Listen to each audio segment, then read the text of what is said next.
Yes. You're good to go.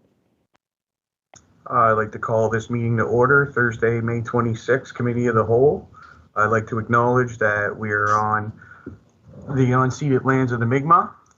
Record of attendance, any absence with regrets. Mr. Chair, I'd like to make a motion to accept regrets from Her Worship Mayor Mood and from Councillor Cleveland.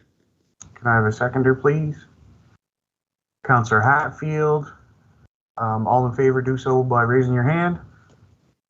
Those opposed, motion carried. Thank you. Any declaration of conflict of interest, you can declare at the time. Are there any additions or deletions?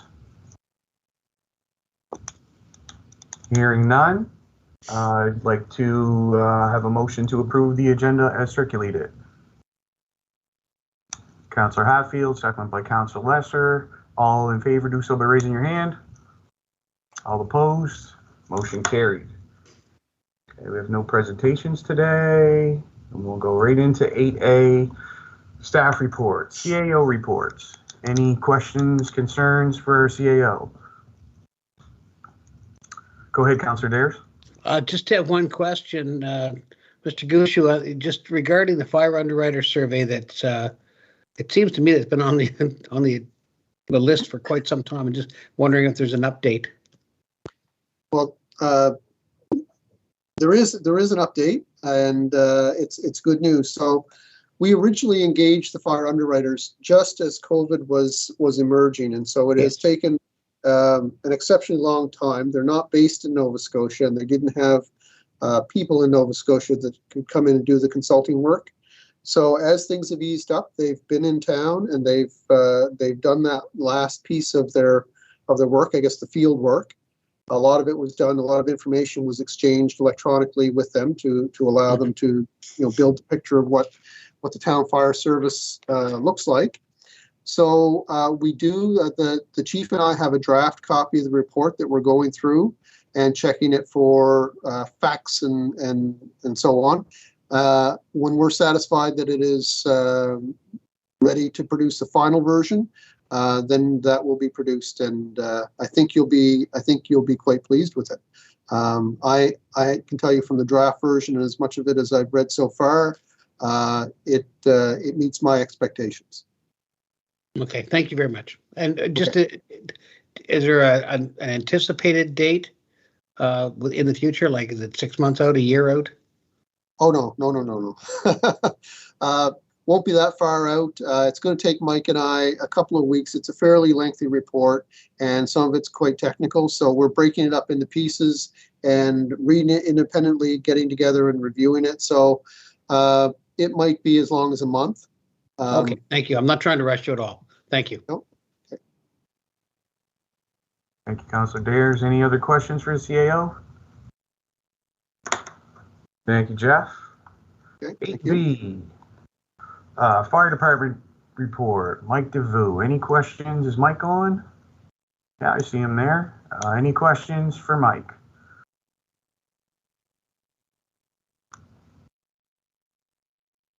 Things are going pretty smooth, I take it.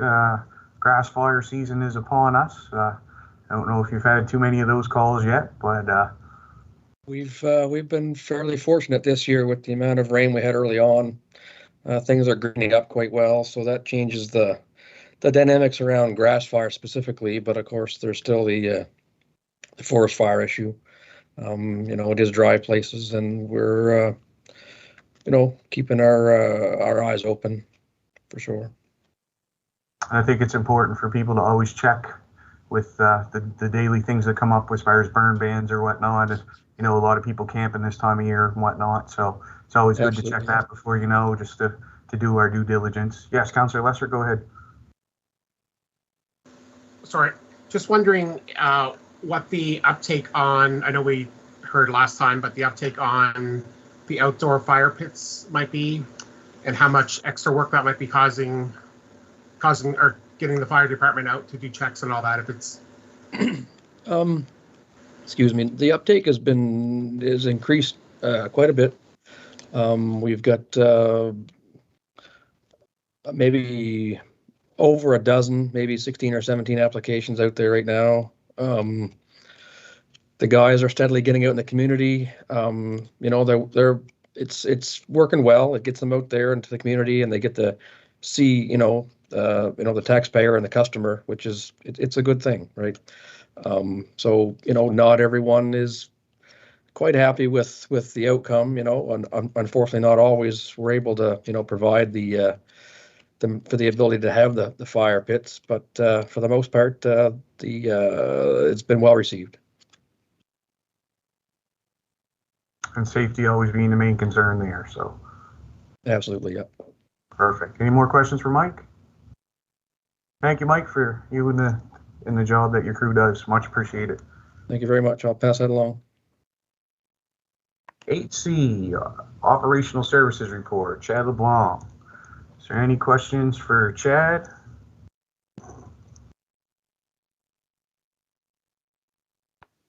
Councillor Bell? Just so that for information purposes, under the water utility, can you explain what cross connection controls are? I have no idea what that means. Well, essentially, a cross connection is any real or potential connection between a potable water source and a non-potable water source, or a source of contamination. Great. Okay, thank you. You're welcome. Chad, I see the boys out patching up a little bit out and around. I'm sure that's no easy job, but definitely appreciate it. Sometimes I drive by and see the spots you're doing. When I go back by, it looks great. So keep up the great work there, because I know that's a never-ending job. So good job on that one. Yeah, appreciate that. Thank you. Any other questions for Chad? Thanks, Chad. 8D, Planning and Economic Development, Natalie. Any questions for Natalie and her crew? Councillor Dares, go ahead. Yeah, I think this is for Natalie. I see that maybe I should wait until there's on the agenda. The downtown music is going to be on the agenda later on. So maybe I'll wait. But I have another issue. The sign that was erected at the Coastal Credit Union building that houses the doctors on Vancouver Street. And I know that it was an issue because it was offsite advertising. And I did note in passing that they had covered up all of the reference to Coastal Financial Credit Union with gray duct tape, which was I think just a temporary solution to the problem, but that now, of course, because of the weather, is peeling away. I'm just wondering if we can't find a reasonable solution that would allow that signage to stay there uncovered, like with it, because right now it's just you've got pieces of tape hanging off it. It's not very attractive, and I don't think very effective. I'm wondering if there's a reasonable solution to the problem. There's no reasonable solution for the tape. Currently, right now, it's a bylaw enforcement issue. And we've provided them with options that they can certainly provide an application to have that changed within the land use bylaw. They did in one of the communications that we had that they wouldn't be able to remove the sign until June, and that was communication we had in April. So we're hoping to either move forward with the removal. We've suggested that they could sandblast it to remove the logos, and certainly then that would be permitted like any other type of signage as such. So they haven't come back with that as an option as yet. Okay. Well, I think by the end of this week, they'll probably be in violation of the bylaw again, because I don't expect that tape will withstand any kind of weather. Anyway, thank you. Councillor Heather? Hi, thank you.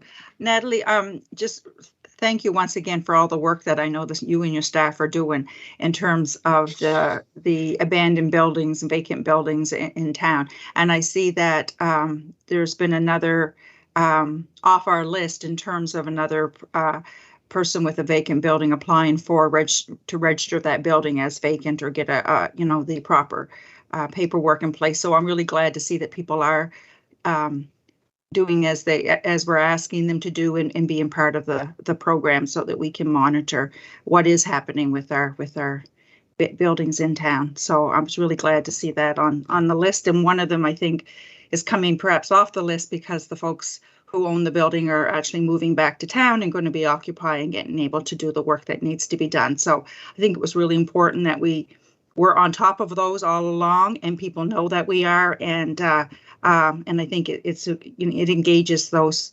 homeowners to do positive things with those buildings. So thank you. Thank you.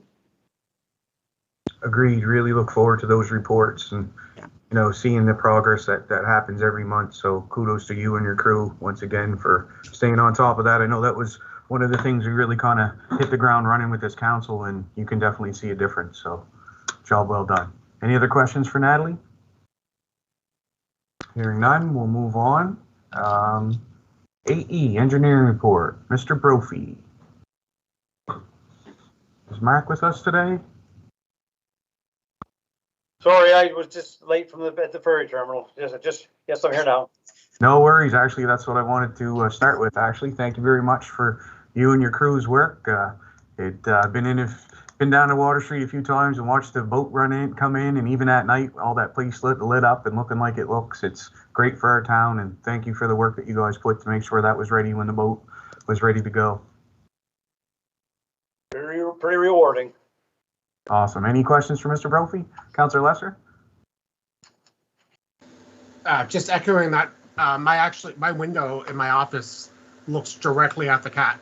And it's so rewarding every morning to come in and see and then hear the horn go off and realize that what that means for the economy and our local economy. And I know you're a huge part, obviously, to play on that and saved us a lot of money on a lot of those renovations that needed to be done. And it looks incredible, and it's so nice to have the cat back. Feels like the town's got that buzz back again, and that's always a good thing, and especially starting now, moving into the summer and the events kind of popping up everywhere. So that's really great to see. Any other questions for Mr. Brophy?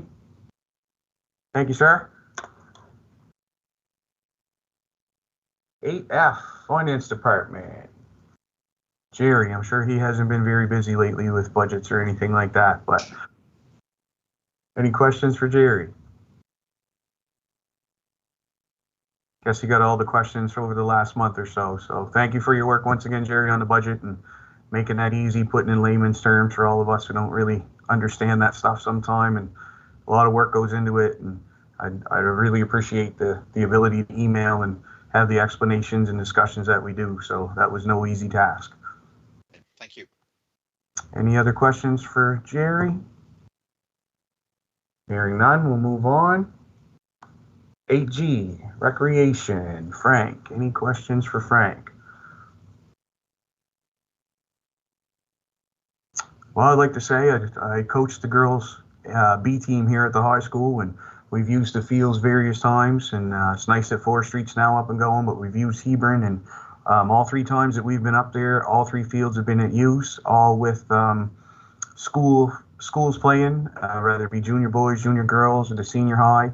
And as soon as we're done, it seems like a ball team is back on there for the co-ed league. So I'm sure you're busy with that, and the fields are in great shape. And just appreciate the work that you and the crew do to make sure that things are ready for all of us to hopefully enjoy another good season of ball. Councillor Dayers.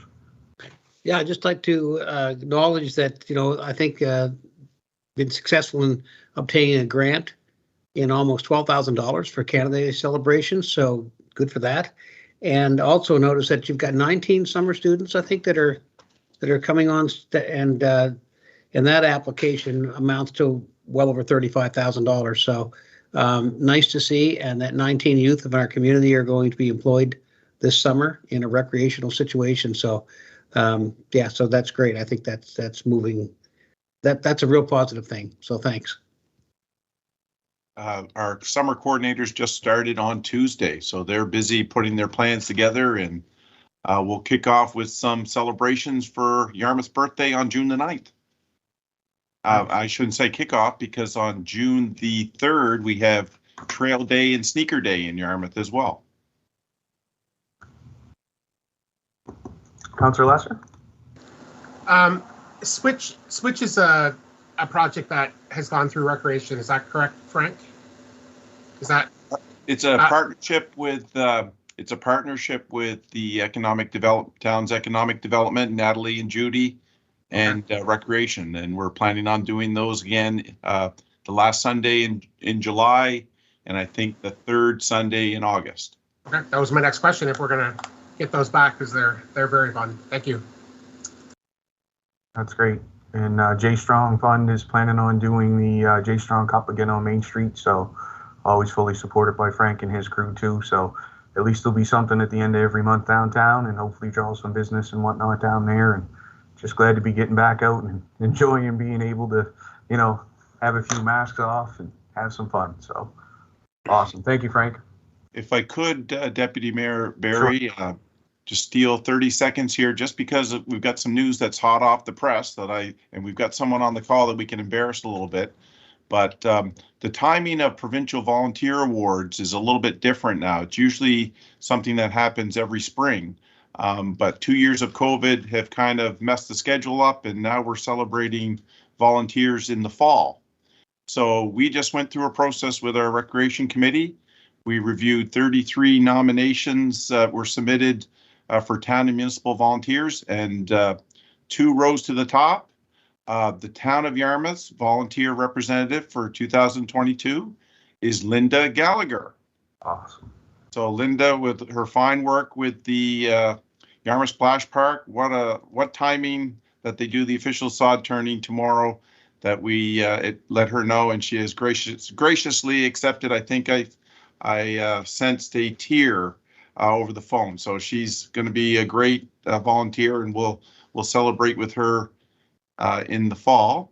And the municipality of the District of Yarmouth, their volunteer representative is on this call, Mr. Mark Brophy, for all his volunteer work in the municipality.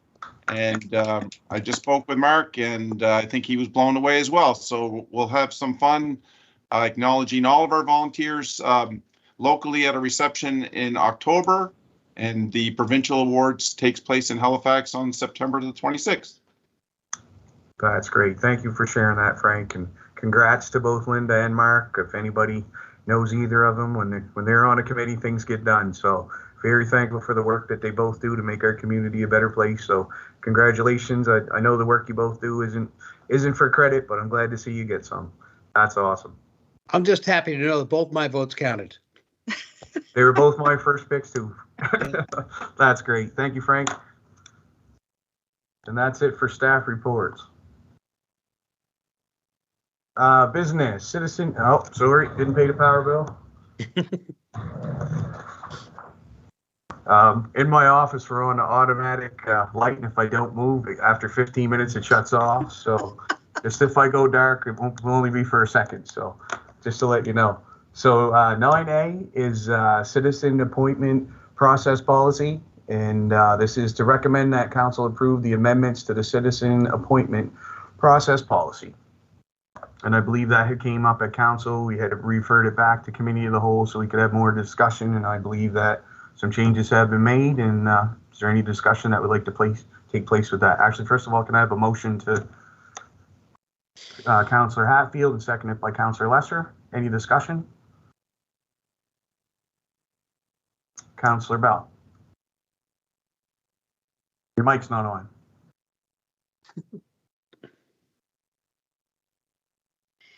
So I just so that I'm clear, the motion that we're working with now is the amended document that is contained in the committee of the whole agenda, and what has been taken out has been language with regards to succession planning. Is that right? Yeah. So my question is whether there is a possibility of retaining some of the intention behind the succession planning without boxing committees in to a prescribed period of time after which you have, volunteers have to be kicked off. Is there any appetite within the committee members for taking a look at whether we could just make the language a little bit more reflective of what our wishes are?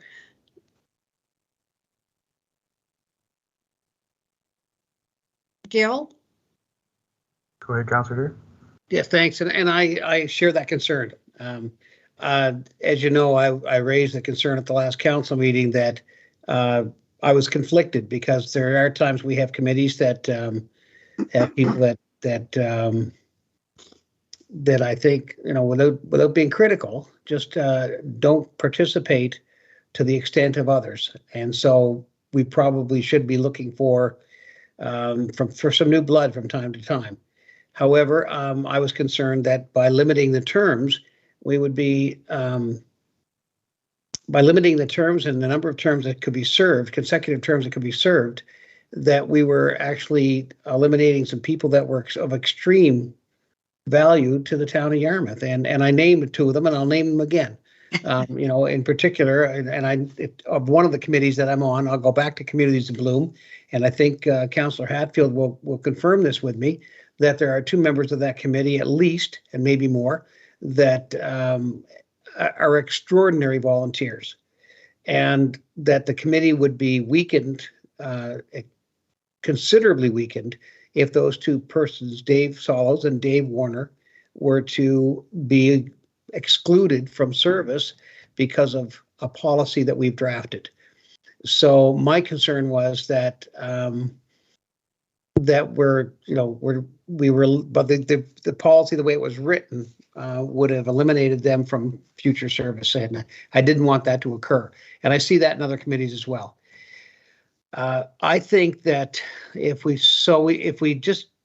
remain, we still do it by term. So in other words, if you're nominated to a committee, that a set term can be imposed, and that term might be 1, 2, or 3 years, for example, but that there be no limitation on the number of consecutive terms that a person can serve. And that the nomination committee, from within that committee, the nomination committee would be able to identify those people that should remain, and also identify those people that possibly should vacate the seat to allow new blood. Make sense? Yeah. May I? Go ahead, Councillor Bell. So I just took a quick stab at playing with the language that was in section 7, and I wonder if this would work. So if we said each committee shall use succession planning with each citizen appointee having a term of 1, 2, or 3 years, so that provides for staggering, period. All applications received in writing by the CAO's office prior to the deadline of 12 p.m. on the Friday immediately preceding the committee of the whole meeting in March shall be eligible for consideration for appointment by council. And then upon completion of the term, the citizen appointee may reapply for an additional 3-year term, period. Additional terms are at the discretion of the committee, of the nominating committee. A citizen appointed to one, at any rate, that's my suggestion as something that we can work from. And I like it. Thank you. Thoughts on that, Jeff? Mr. CAO? No issues. No issues. My observation, if you want my thought on it, is it's incredibly difficult for members of council to not kick people off, but to thank people for their service and introduce new blood if you have somebody who continues to want to apply. And I've seen that in my tenure here, and I know how difficult that is. And I think that was where the the previous thinking was, is to help you with that process. But I also recognize, as was identified by Councillor Dares, that there are cases of very valuable volunteers who simply, for the amount of effort and the quality of their contribution, just simply couldn't be easily replaced and should be retained as long as we can retain them. So it's a difficult, as long as they're willing, and it's a difficult spot you're in. So I think the wording that Councillor Hatfield has suggested probably comes closer to meeting your intent than simply deleting that section. But it still will be a difficult thing from time to time for council. No question. So to move this forward, do we need to, Councillor Bell's amendment, or can that be added and it just come up at our council meeting and then we pass it there? Why don't you do a motion to amend with that wording that Bell gave, and we can capture that from the recording. And if that amendment is approved, then approve the motion to recommend to council. And at the council meeting, you'll have the amended policy before you to consider. Perfect. So can I have a motion for the amendment that Councillor Bell made? Councillor Bell, seconded by Councillor Lesser. Any discussion on that? Councillor Dares, your mic's off. Sorry, my dog was barking. Just to express that I had actually drafted something similar, and I really thank Bell for putting it into a nice, concise package, and I really appreciate that. Thank you. I appreciate that skill set as well. It's, sometimes off the cuff I'm good with words, but the actual, documentation of it, and I really appreciate it that we have someone on council that has a background in that and makes it very much easier for the rest of us. So thank you, Councillor Bell. Any more discussion on that? Hearing none. All in favor, do so by raising your hand. Those opposed? Motion carried. So now, can I get a motion to approve the amended version of this, I guess? Councillor Bell, seconded by Councillor Dares. Any discussion on this? Hearing none. All in favor, do so by raising your hand. All those opposed? Passed and unanimous. Thank you. Very much appreciate it. Okay. 9B. Recommended motion that council repeal the current MPS/LUB amendment policy and replace it with the MPS/LUB amended expense policy. Any discussion on this one? Any questions?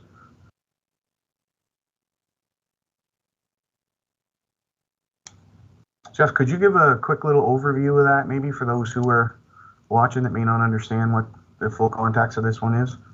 Yeah, so I can try, but I'll invite Natalie to correct me if I misspeak. So I think the intent here is not necessarily changed, but I think it may be clarified.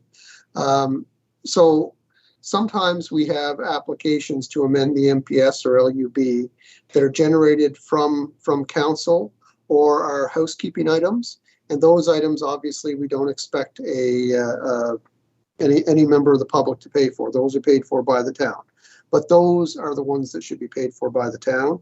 And there are other applications that are generated out of private interests of a citizen or a property owner. And those, the application fee should be paid by the private property owner or citizen who wishes to see the amendment considered. And that's what the policy tries to make clear, is that there are times at which there's a fee for and the fee doesn't come close to covering the cost, but it does create a cost that I think is a barrier of being flooded with every idea that a person might have, and limits the work or the focus of the department to the things that people truly wish to intend to act on. So I think it's appropriate level of fee for the application, and I think the clarity around the breakdown is better than it was in the previous policy. Thank you. Any other questions there? Hearing none, all in favor do so by raising your hand. Those opposed, motion carried. Thank you. I'm sorry, it wasn't moved or seconded.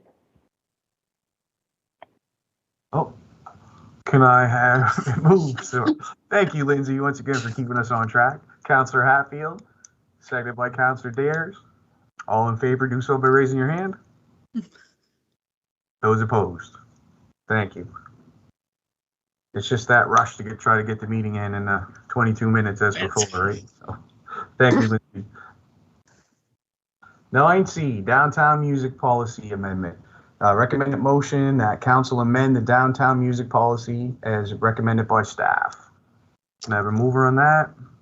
Councillor Lester, seconded by Councillor Dares. Any questions, concerns? Councillor Dares, go ahead.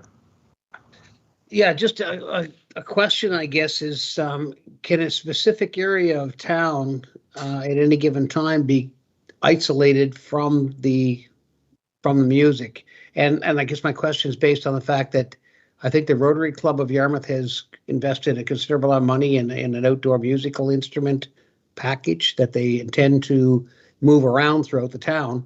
And I'm just thinking that they wouldn't want that to be in an area where there was music playing over speakers. So I'm just wondering if a particular section of town can be easily isolated from the music, or is it a one package deal? Do you want me to answer it? If you know the answer, because I don't. Go ahead. So Matt. I don't know the answer, and what we are doing to find the answer is we're investigating right now the state of the equipment. It hasn't been used for some months, and so we don't know the situation. And unfortunately, to access the room, the business owner is away on family business. So once she returns, we have some, we're going to be going in there, assess the equipment, assess the speakers as well. And you're exactly right. There are multiple events that happen from time to time. And so staff needs to have the ability to go in and reprogram or turn off. But certainly we'll find out whether or not we can compartmentalize or create districts. And then we can get back to you on that. Okay, thank you. Thank you, Natalie. Any other questions or concerns about this one? Hearing none, all in favor do so by saying aye or raising their hand. Contrary minded, motion carried. Thank you. So that's it for business. We have some correspondence there, some thank you letters for both financial support and for supporting lighting up Town Hall. 10E, Jeff, the Department of Municipal Affairs. Is there anything that you'd like to say to that? Oh, yes. So I have attached a PowerPoint, and if you're game for it, I'd like to walk through it with you and get your collective thoughts on it. So what municipal, if you want me to launch into it, I will. So before I do, though, I will say that I warned staff that this was coming up and it might take a while. It's the last item on the agenda. So if there's any staff members who want to get back to their day, that would be the time to take your leave, or if you're mildly interested, you can follow along. So, Councillor Bell, mic's off. Yeah, just before we get started, I just wanted to confirm there was a letter from People First that was a request for support of some kind, and I just wanted to make sure, did we want to address that? I believe that was for earlier in the month, wasn't it? Is that passed now? Oh, I don't know. Maybe I'm wrong. Maybe it's too late. it was. I thought it was in June. No. It's done? Mhm. Okay, never mind. We're good. Thank you. Oh, thank you. Go ahead, Jeff. Okay, so let me just fire up the PowerPoint here and share my screen, because that might help to focus my comments, keep me from going all over the map. So let's see. Do this now. Share. Okay, do you see the survey now? I see you Yes. nodding. Yeah. I don't see many of you. I only see Steve at the moment. So You're going to just have to jump in audibly to interrupt me. If that's okay. I am now going to enlarge. Okay, are you seeing the larger version now, maybe?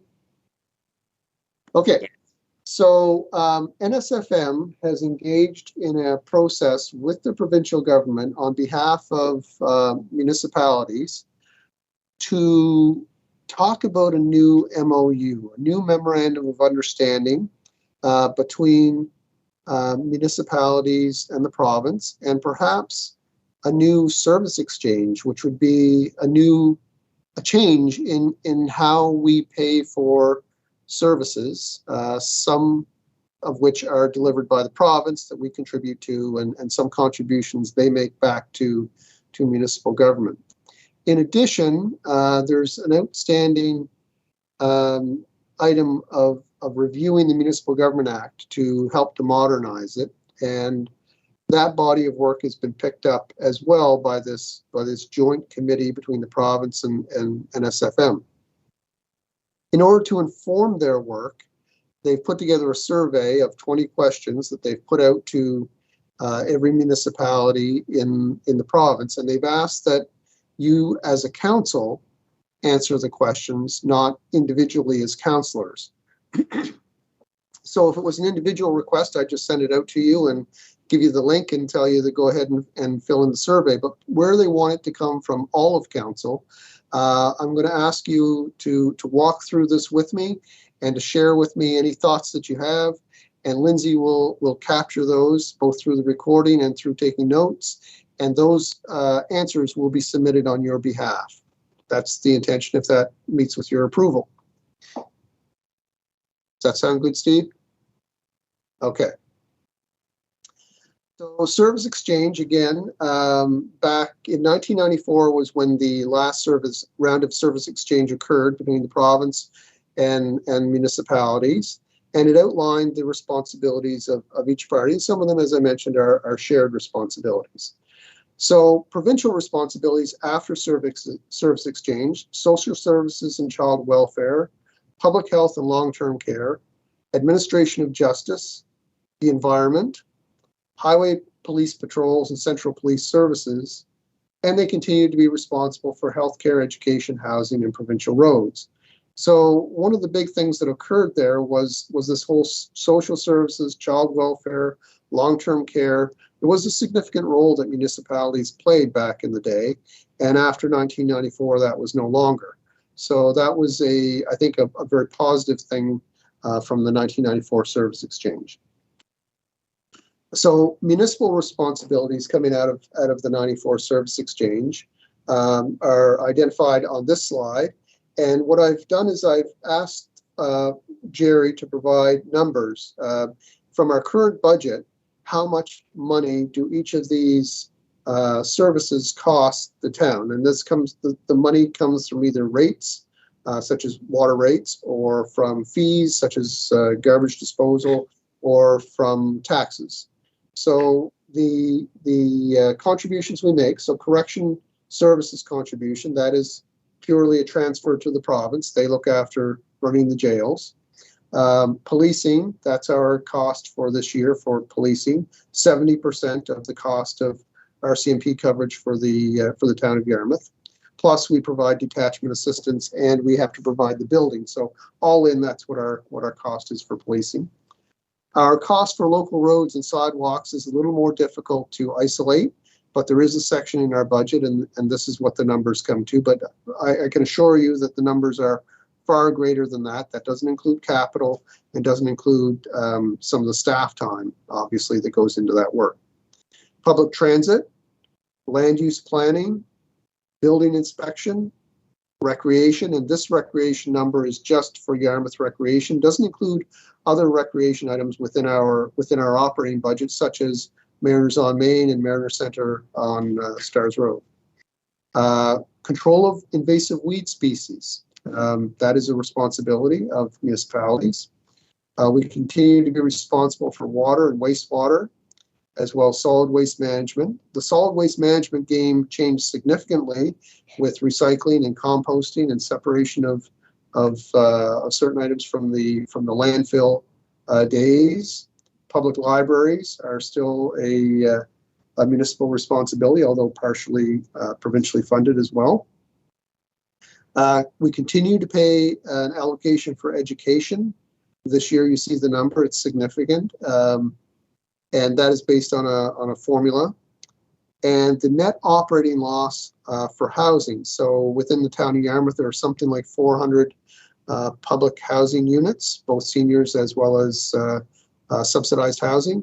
And there is a net operating loss, and we pick up a share of that, 12.5%, and that's what that number represents. And so this is the result of the last round of service exchange. So the question, one of the first questions in the survey is, what should we as a town maintain or continue to have as our responsibility, or assume that would be new to us? And so, Mr. Chair, that's kind of an open-ended question, but it's intended to be. If there are things that you feel absolutely we need to hold on to as a town as our responsibility, or if there are things that we are not now fully or even partially responsible for that should be within our authority, that should come up at this point.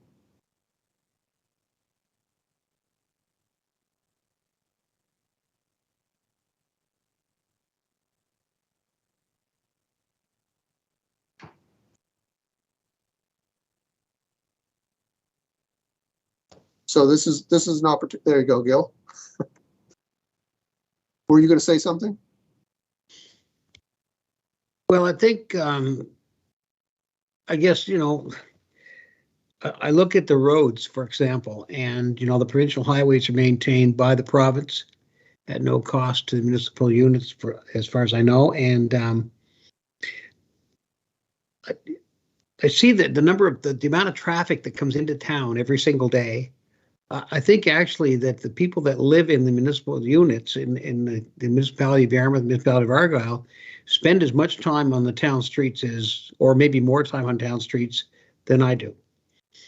And so I'm wondering if, road maintenance should be something that the province should undertake provincially. Just, they should accept responsibility, or at least some responsibility, for the roads in the town of Yarmouth. That'd be my first observation. Councillor Lesser? If you're done, Councillor Dare, sorry. Yeah, for now. Go ahead, Councillor Lesser. It's one of the areas that I didn't understand much before getting on council, and one of the areas that I always take the opportunity on social networks to comment on when people talk about the state of the roads in Yarmouth and potholes, and asking about like, why are we putting a trail on Haley Street instead of patching parts of the road? And it's so not understood by people that every piece or every foot of pavement we put down is coming out of taxpayers' money from the town of Yarmouth. And these other projects like trails and sewer separation and all that stuff are projects that we apply for grants that if we don't get, somebody else is going to get it. And once people understand that the only way we can pave more roads currently under the system we're in town is to raise taxes, they start questioning the same thing I've been questioning, is why is it different in a town that our roads fall on the backs of the people that live in town, which for the most part have lower, or not even for the most part, stats will show that there's a lower income in town, and a lot of people choose to live in town because they don't need to have the vehicle. They can walk places, and it seems like one of the most unfair parts of provincial municipal, I guess, sharing, or it's not even sharing. It seems like something was missed when that was put together.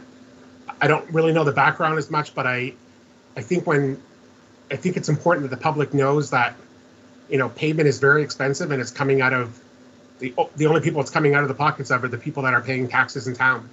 And if you're the municipality, they can keep the roads up because the province is paying for it. So I agree, that's an area that we really need to be pushing for the province to assume more responsibility on.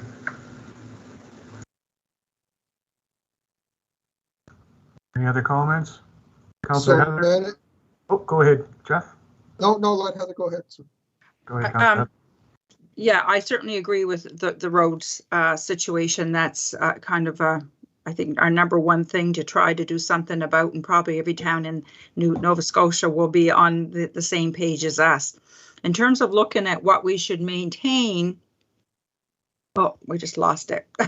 Oh, sorry, I'll put it back up for you. I'm sorry. Okay, well, I've got a lot of it written down here. So, I mean, I don't know much about this, but so I'm just kind of speaking off the top of my head, but I'm thinking that the land use planning might be a useful one for us to hang on to. And to, you know, I would think that that would be important for the town to have some control over that, and to be, you know, we know best what we want for our land in planning department. So that would be one thing that would stick out to me without really knowing a lot about it. Building inspection, the same thing. You know, we have our building inspectors. We need one. We can call one if it's provincial. I'm not sure what that would look like. So that kind of sticks out for me. Another one that I'd like to see us get rid of is policing, because that's a huge ticket item. But I'm sure that, you know, the province probably isn't going to want to do that. But I think roads are number one. But policing would be is a huge ticket item for people. What else did I have? I think that our water and solid waste, I think we do a really good job with that. And I think we've got that, you know, I hate to say that, but down to a science kind of thing. And I think we'd be okay to hang on to that piece. I know libraries are always kind of a bone of contention, I think, in terms of who should be paying for those. It would be nice to have the province manage those or fund them.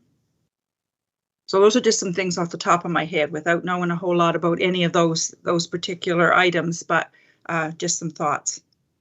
Thank you, Councillor Heather. Councillor Lesser, then Councillor Bell.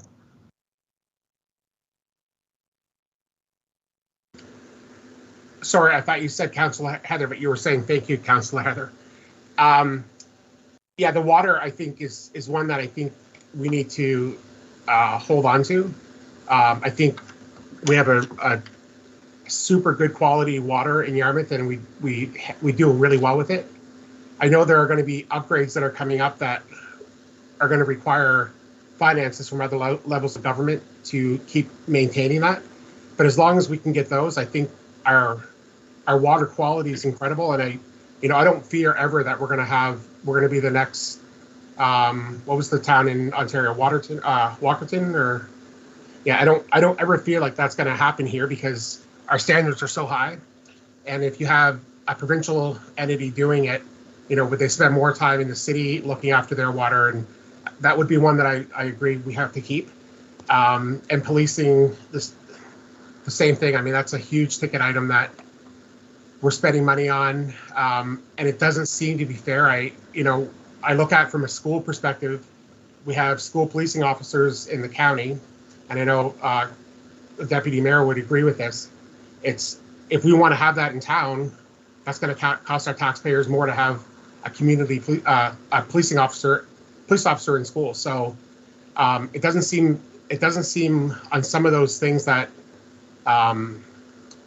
like funding doesn't seem right on the way it's done. And if there was if it was handled provincially, maybe you could balance that out a little bit more. And obviously Councillor Dares would know a lot more about how the police operates, and I don't know how they, work between the municipal and provincial or town units. But I think they do a pretty good job of sharing and lending. But that is a huge ticket item, and we can't really afford to do anything less. We need to keep the level of service where we are.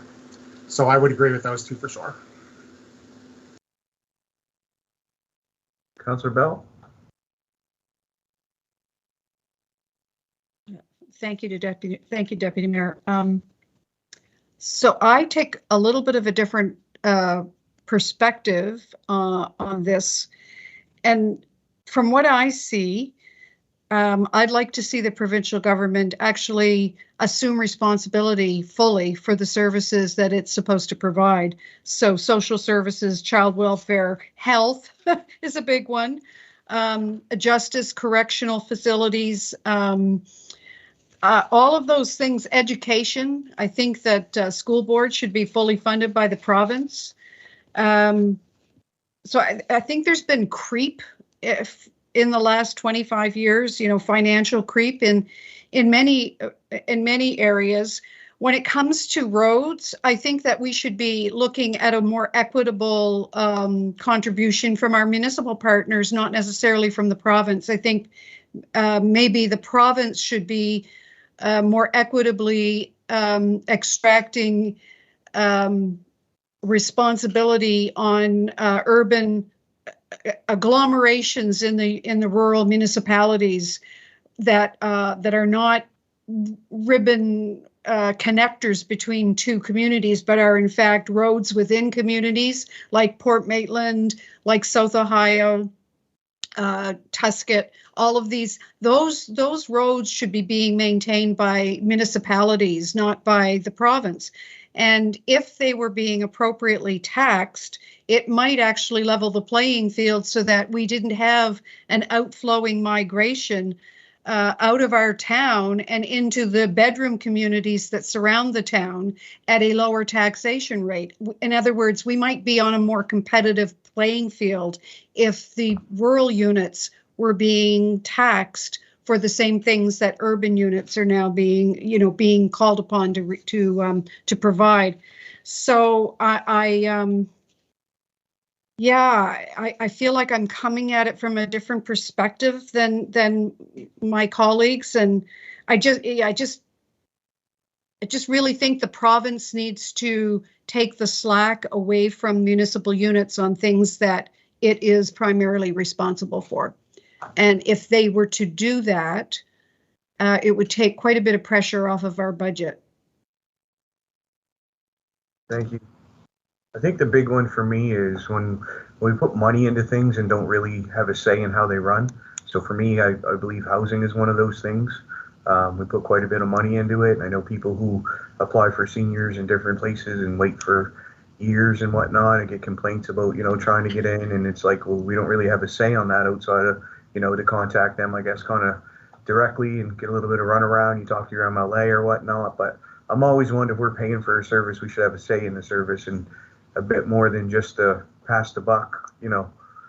Housing just kind of sticks out to me. Obviously, the roads is a huge one. I do like what Councillor Bell just said, even if there's some kind of kickback from those municipalities who are, who get that kind of service for free, that there's some way that we get a kickback, because, that is a big expenditure, and just, it's always one that always comes up. I mean, we all drive on the roads, we use them, and to foot that cost when someone who lives on the opposite side of the road might not have to worry about it and get that figured out for free, say on Prospect Street, right? So if you're on the wrong side of the road, you get it for free. You're on the other side, it comes out of your property taxes. So that's one for me as well. And obviously education, I think where the elected school boards were taken away, we did have a say, and now the kind of provincial government took over that, and it just kind of tells us what comes down the pipe. If you're running the show, then maybe you should be paying for the show, is kind of where I come from that aspect of it. So go ahead, Jeff.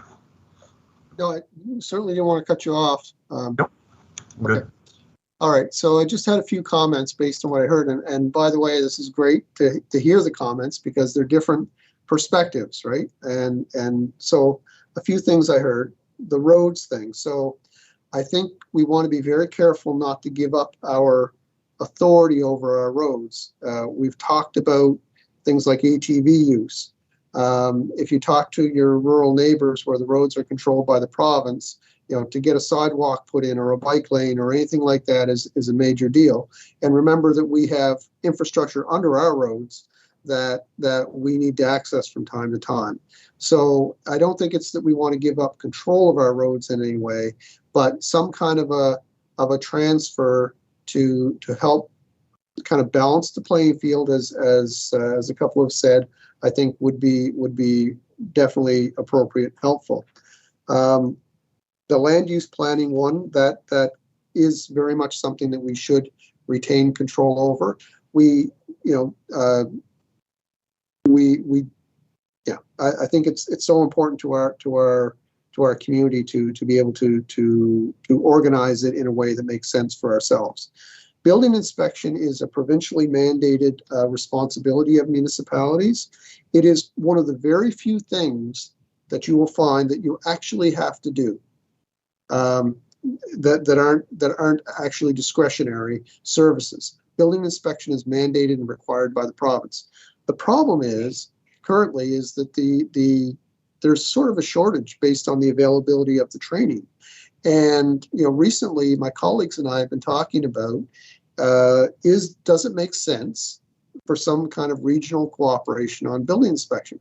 It might actually make more sense if there's a provincial responsibility for building inspection where they take it over. Now, when I say building inspection, I'm talking about the person who is applying to build a deck, to build a house, to receive that level of service.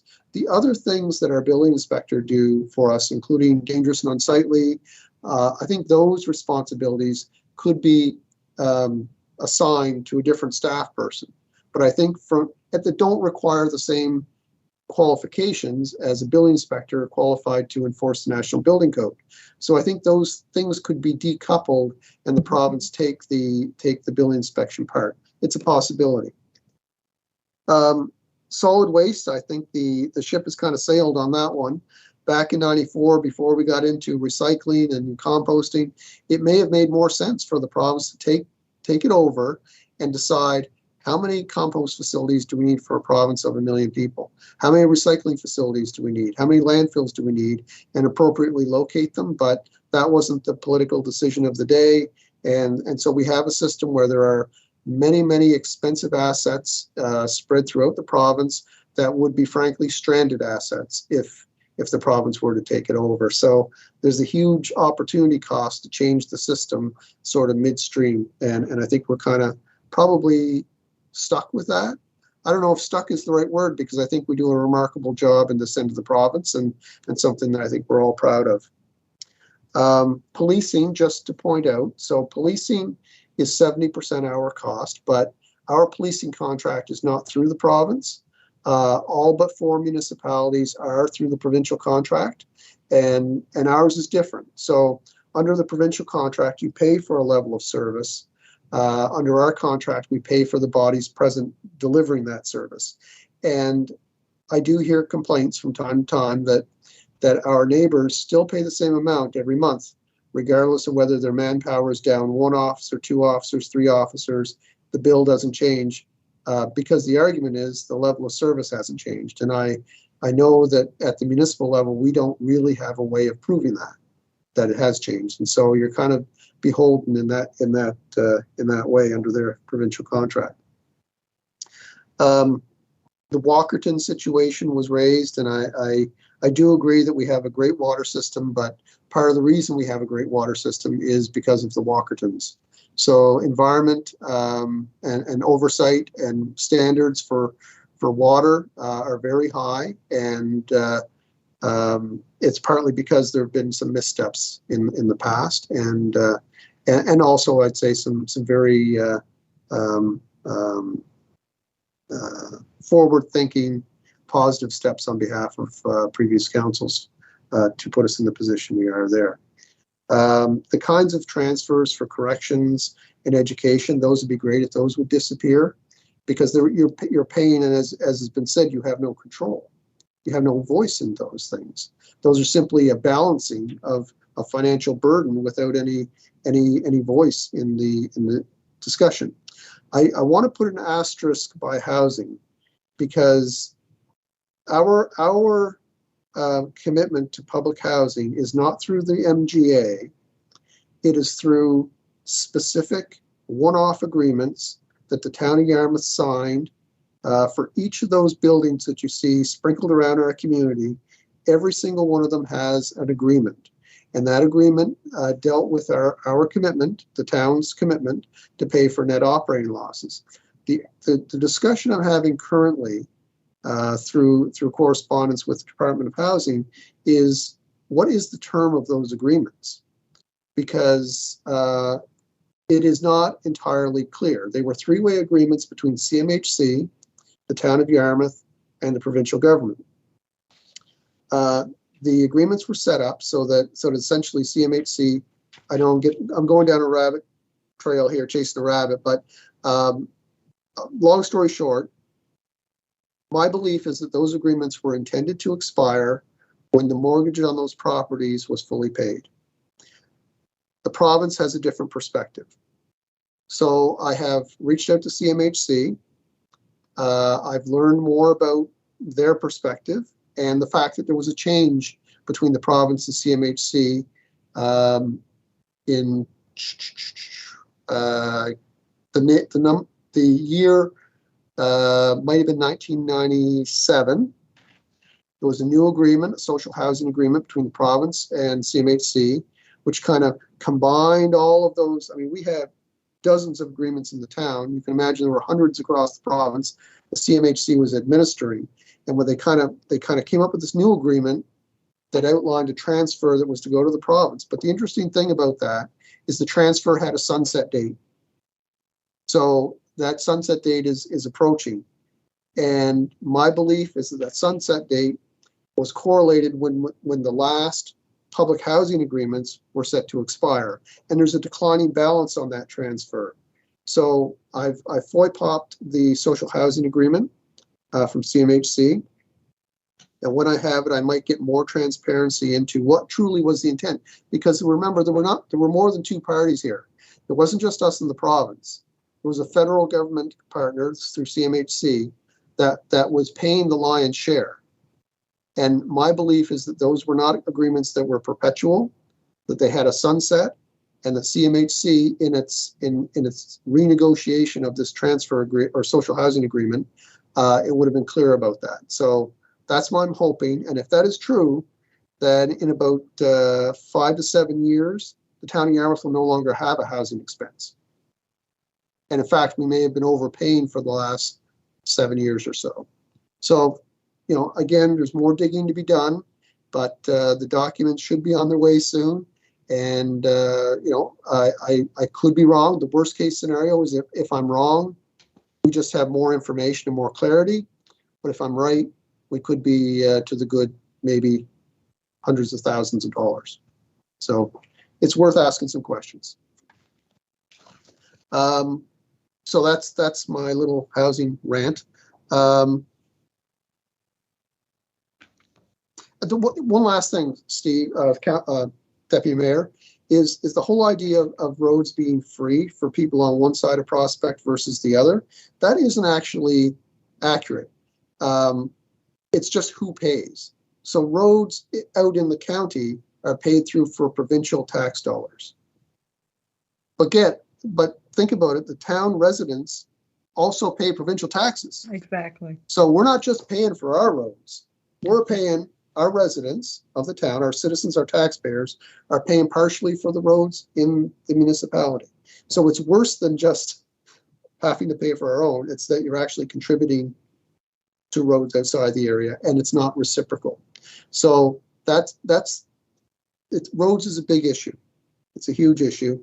It's hard to quantify it, as you can see from this, or you saw from the slide I was showing you. We have a very small number on that slide, but it's a much bigger issue. The question around how to resolve this, the puts and takes here, is going to have to come down to what's the provincial appetite. Are they willing to take on full cost of education? Because imagine what it would do to our budget if they did. Suddenly $1.3 million a year is freed up. Well, I guarantee you could keep up with your paving if you're taking $1.3 million more every year and putting it into your asphalt.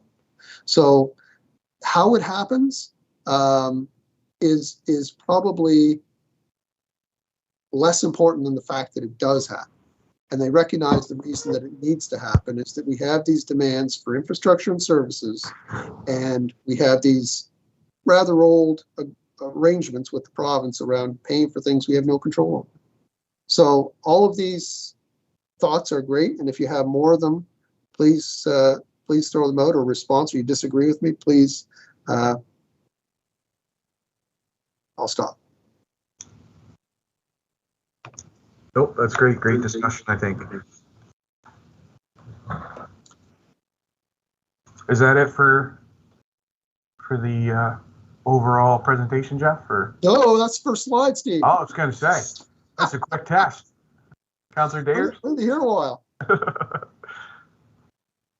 Just a quick question in regards to libraries. I know it's not a huge number, but my understanding is that if the library as it exists today, and I think it's a multi-million-dollar operation, I would think, if they cease to operate today, would that not become a responsibility of the town of Yarmouth through legislation? Would we not be required, I guess, by law to provide a library? For the building. Yes, to provide a building. Okay. The province operates it, and we have our contribution is through a formula. So this year it's 52,400. It's gone up, but the way the act reads, as I understand it, and Jerry I see Jerry's come on. He may be able to correct me on this. I believe we're responsible to provide the building, and in Yarmouth there is a charity that has that cause. And if you go back, I'm going to say close to 50 years, that charity approached the town of Yarmouth and asked the town of Yarmouth to participate in the regional library system. It was new, and the comment at the time, or the request at the time, was that the town join the regional library and that the society or the charity would look after the building requirement. So, yeah, I understand, that's a 50-year-old agreement or concept, and not suggesting for a minute that that's diminishes from the great act they're doing for the community, for the entire community, by providing that facility and using their volunteer efforts to keep it up. Okay, and then just to qualify my statement is, if they declined to offer that service, that would fall to us. Yes. Okay, so I guess I'm saying is 52,000 might seem like a good deal. Yes, 100%. For what we have, we have, 100%. Okay, great, thank you. Jerry, and then Bill. Yeah, I just wanted to point out, I know it's come up a couple times just about the number on the slide for local roads and sidewalks. So I just wanted to clarify for council and those that may listen in the future, that number is just strictly what it cost that we put into salt that goes on the road, some the bit of patching that's done, a little bit of sidewalk, stuff that's done, gravel for the sides of the roads, those types of things. That does not include any labor. It does not include buying equipment to run around the streets, and it doesn't include any capital costs. So that's just strictly like a maintenance kind of number on an annual basis. Thanks, Sherry. Okay. Councillor Bell? Oh, I just wanted to make an observation that the provincial library system has just completed a transitional process where users are now part of a provincial system. So if you're a library card holder, you're now a library card holder with the entire province accessible to you. And since that movement is towards a provincial network, it may possibly be an appropriate time through this municipal services exchange agreement to suggest that perhaps it's time for the province to fully fund libraries as part of their educational responsibilities. Just throwing that out there, that it is increasingly looking as though they're moving to a more provincial system, other than Halifax, which kind of is on its own, I think. So just an observation. Any other discussion? Go ahead, CAO. Okay. So, let me see where to go from here. Okay, let me just flip back up to share my screen just again for a second. I find it hard to have to be in the conversation if I can't see you. So I'll throw the slide up, kind of introduce it, and then maybe take it down. You may have access to the slide on your own computer. I don't know. Do any of you use the second screen? No? I use the second screen all the time, Jeff. Yeah, I do as well, and I find it easier because I have my documents here and my people here. Anyway, let me show this to you. Oh, wait a minute. What's going on here? Okay, should be looking at the slide again. Yeah. Okay, so the next question is just simply on the other foot. And maybe the answers don't change a lot, but looking at it from the provincial perspective and their list of responsibilities that we previously discussed, what should they maintain or assume out of this MOU process? So what you're looking at there is what they currently have as their responsibilities. So we did mention a few things through the municipal question, but maybe just open it up for comments.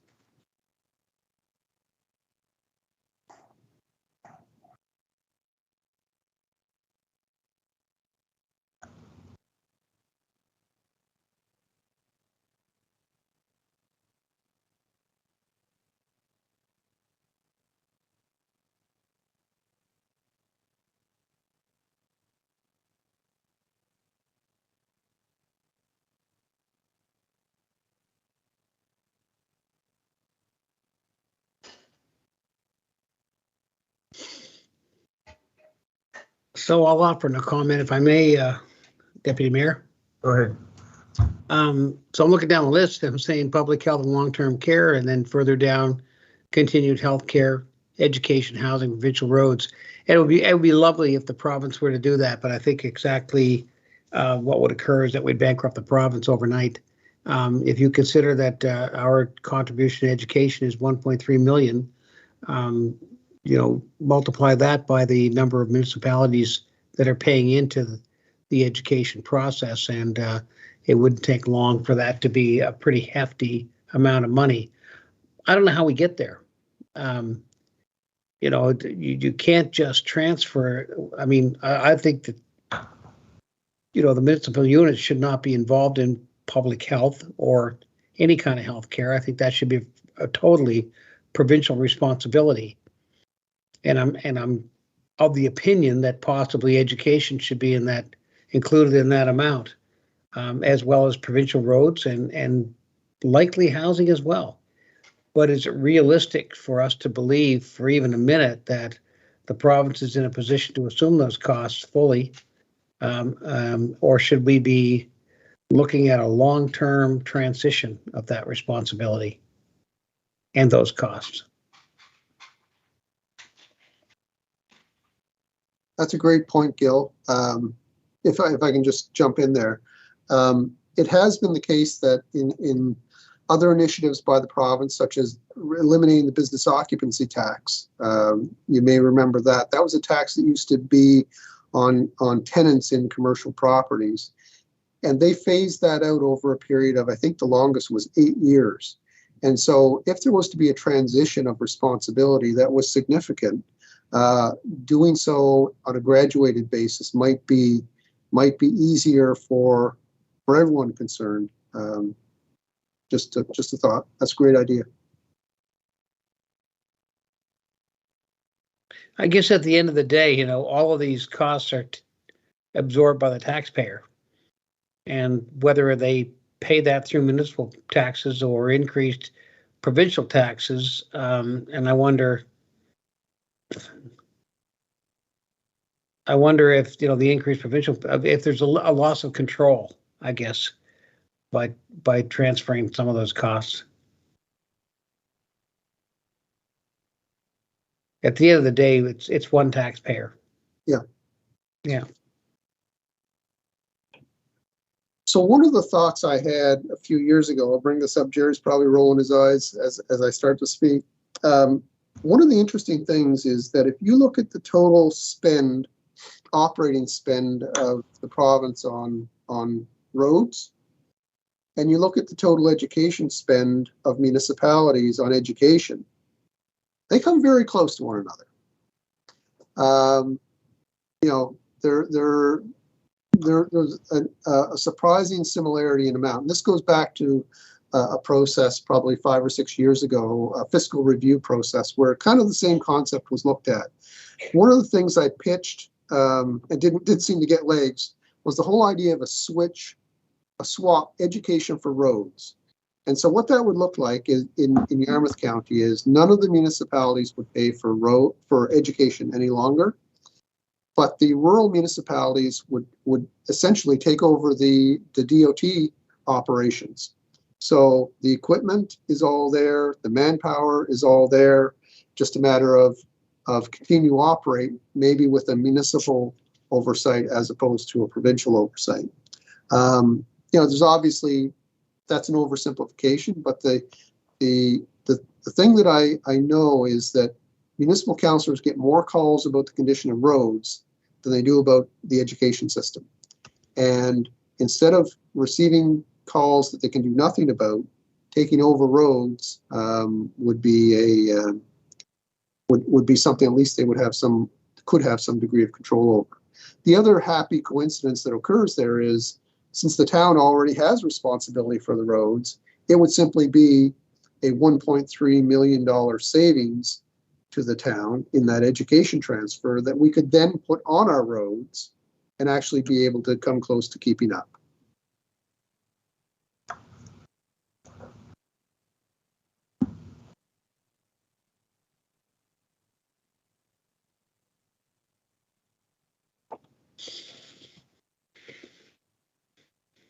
It's going to be a tough sell. Yes. I say it didn't get any legs before, so. Yeah.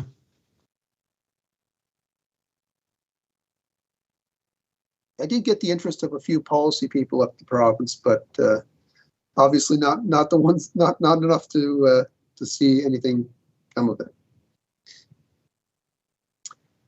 Do you want to continue, or are we good? We no further comments on this? Yep. Okay. Councillor Bell. I just wanted to make an observation that I think as a principle that each level of government should be funding the expenditures of its jurisdiction. And if broadly we're looking at a split between property services and people services, and I know that it's not quite that cut and dried, but I do think that municipal expenditures should be funded by municipal governments, and provincial expenditures should be funded by provincial governments as a concept or as a theory. And then how do we get there? I think that's a process, but I would like to see that. I would like to see that reflected in our response. That generally that's a guiding principle. We're not there, but I think it would be a great place to aspire to. Yeah. So what you're saying, I think, is less splitting of costs and more just aligning costs with jurisdiction. Yeah, yes, I think so. And I think also that equalization has to continue to play a role in it, because I think that one of the fundamental principles is that no matter where you live in the province, you know, municipal property taxes should be kind of reflective. I mean, I know there are differences, but given the same level of services, we should be able to expect that people can transfer throughout the province and not expect to have an exponential difference in their burden for property taxation. So yeah, I think equalization is an important part of that process. Poorer regions need to be supported. by those that are richer, by the the virtue of where they may be geographically and otherwise located. So.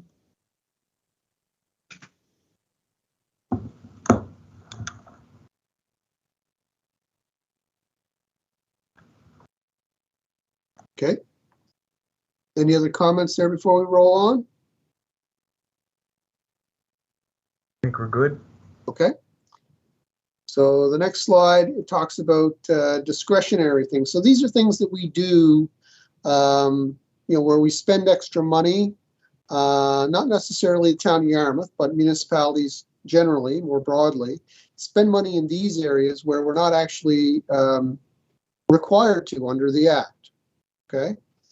And so the question that arises is, what discretionary expenditures does your municipality believe the province should better support or should be better supported by the province? So of those discretionary areas, do you feel that the province should put more support into one or more of these areas?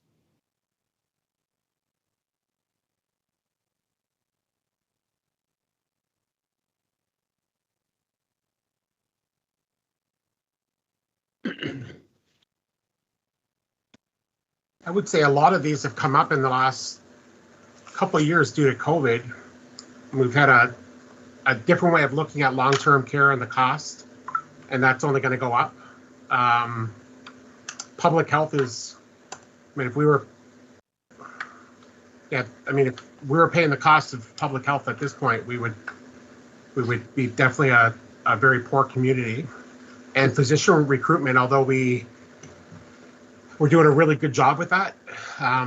That's, we have a kind of a unique model, I think, here doing it. It's really the province's role should be getting the doctors for us. So a lot of these things have been coming up. Housing, we've got a huge housing crisis, but so these are all things that we're putting money into that we don't need to. Is that what you're saying, Mr. CEO? Oh, they're discretionary. They are the choice. These are the areas that councils spend above what they're required to under any obligation, and they are areas of provincial, more or less provincial jurisdiction.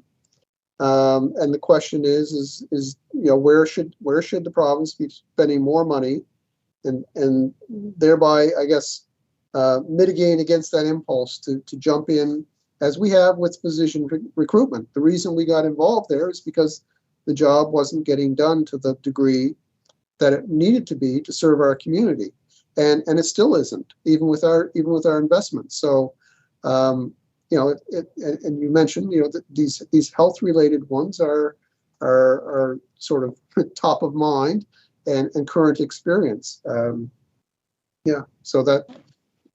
If there are others, that's kind of what we're asking, what they're asking. Does the town presently put money into public health or long-term care? No. No. So I didn't think so. No. But there are some municipalities that operate long-term care facilities. Okay. And to my knowledge, I believe that is true in Annapolis County at least. And public health, in some Western provinces, I believe public health is a municipal responsibility. So in answering this question, are we just looking at what the town of Yarmouth is put, the discretionary things that for the town of Yarmouth, or for the province as a whole, Jeff? No, I think as the province as a whole. I think if you feel that the province isn't doing enough and it's causing us or our neighbors to put money into areas of provincial jurisdiction, then I think it can go on our list. Well, I would say that public health and long-term care should certainly be the responsibility of the province, and not the municipalities. Okay. Any other comments on this one? Just in regards to physician recruitment, I'd hate to give up that that component, only because if the province was to undertake that, how do they prioritize who needs what? I mean, how many communities are out there that need doctors? So I think it's a competitive situation, and in order to compete, I think we need to put Yarmouth first. And the only way to keep Yarmouth first is to invest in that particular role. So I'd hate to relinquish that responsibility to the province, because I don't even know how they decide who needs a doctor worse than how one community would need more doctors than another community. How would they prioritize that? So I think that we're doing a good job on that, and we should keep up the effort.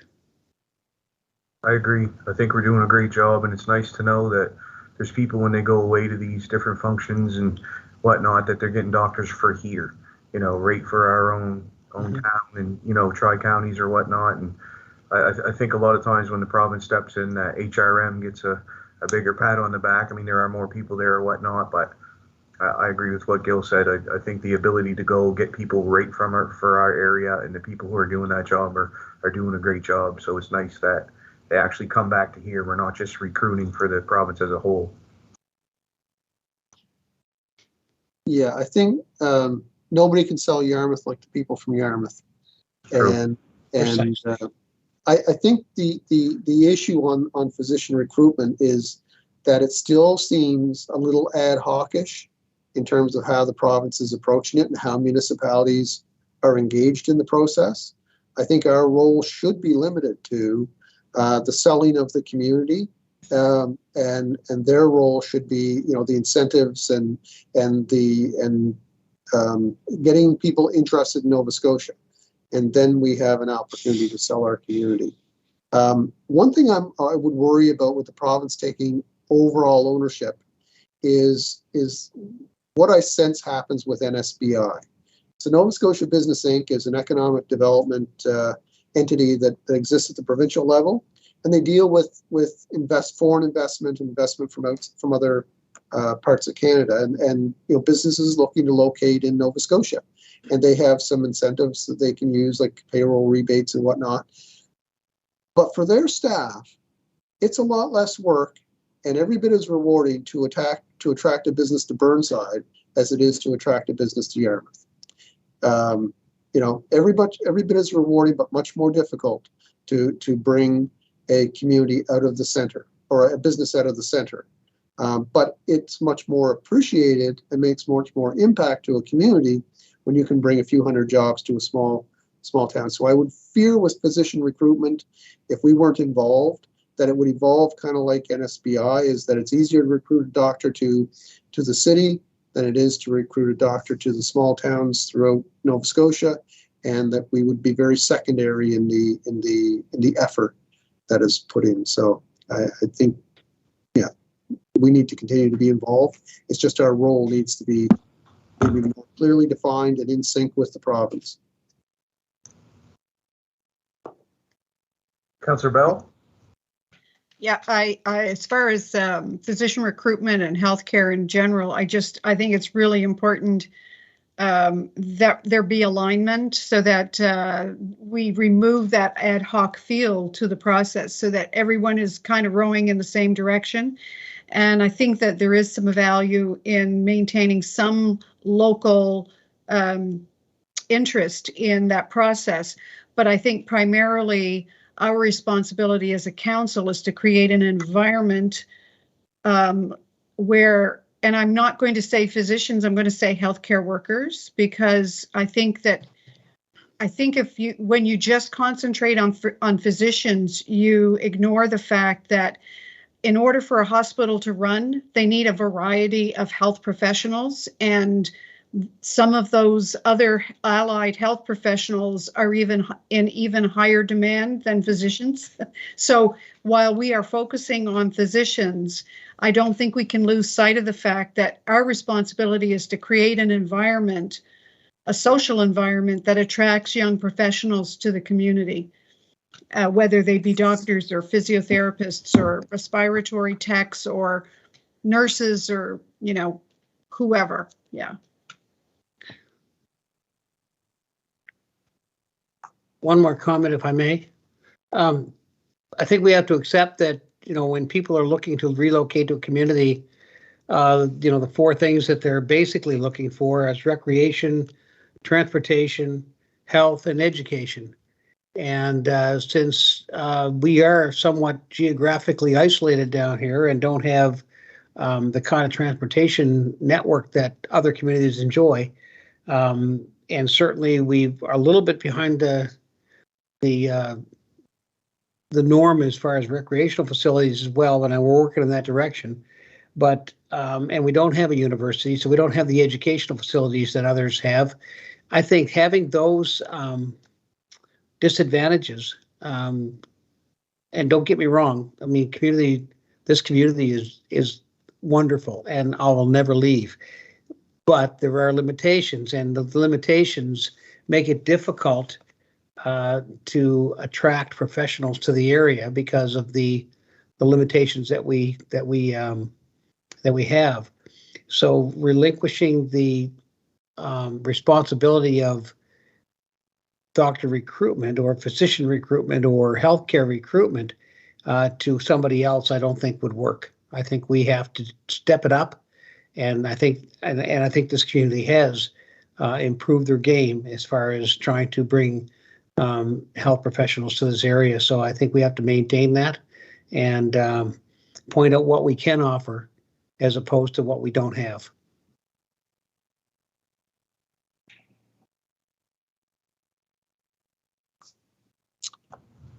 Okay. Thank you. All right. You want to roll on? Yep. Okay, so the top 3 municipal expenditure responsibilities that your municipal council believes should be reviewed. So can we agree on 3? Roads. Yeah. Roads. Mm-hmm.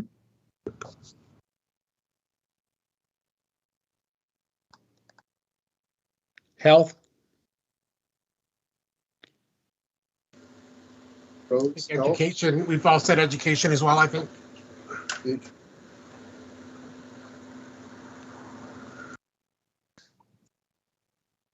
And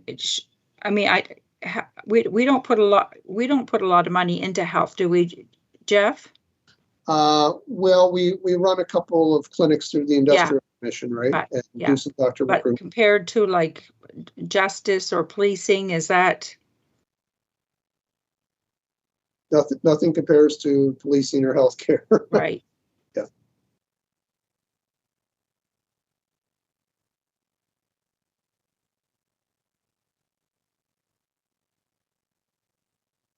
I can't help but think that that under the umbrella of protective services that we'd have much success in passing on the cost of policing or fire protection or those kind of services. I don't know what success we'd have in that role. Roads and health, I agree with, and I'm not sure of a third. Perhaps education.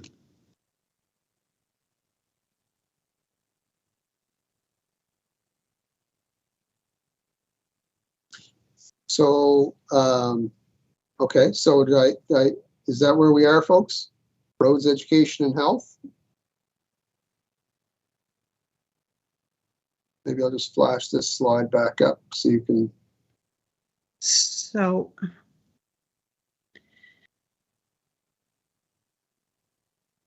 Oh, I can't see.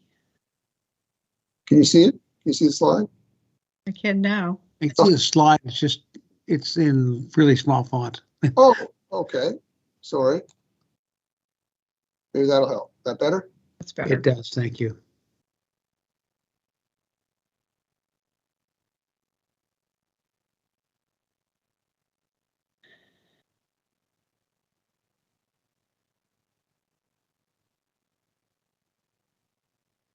Councillor Bell? So when we were talking about decoupling building inspection, is that something that would warrant, a prioritization of this nature? It's probably not a huge amount, but it is an interesting prospect and probably could be. It's something that is probably doable, I guess is what I'm saying. I still think that in terms of an impact on our budget, that looking at the areas where we have no control but are expected to pay, you know, that would be education and correctional services, justice, correctional services, and housing. Maybe not housing, because as Jeff says, there may be some special circumstances there, but I'd like to see some effort made to have those things addressed. So.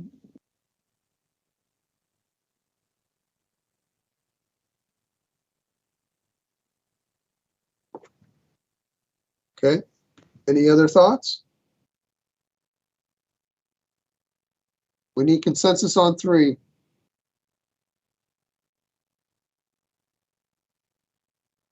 So roads, we're good with roads, right?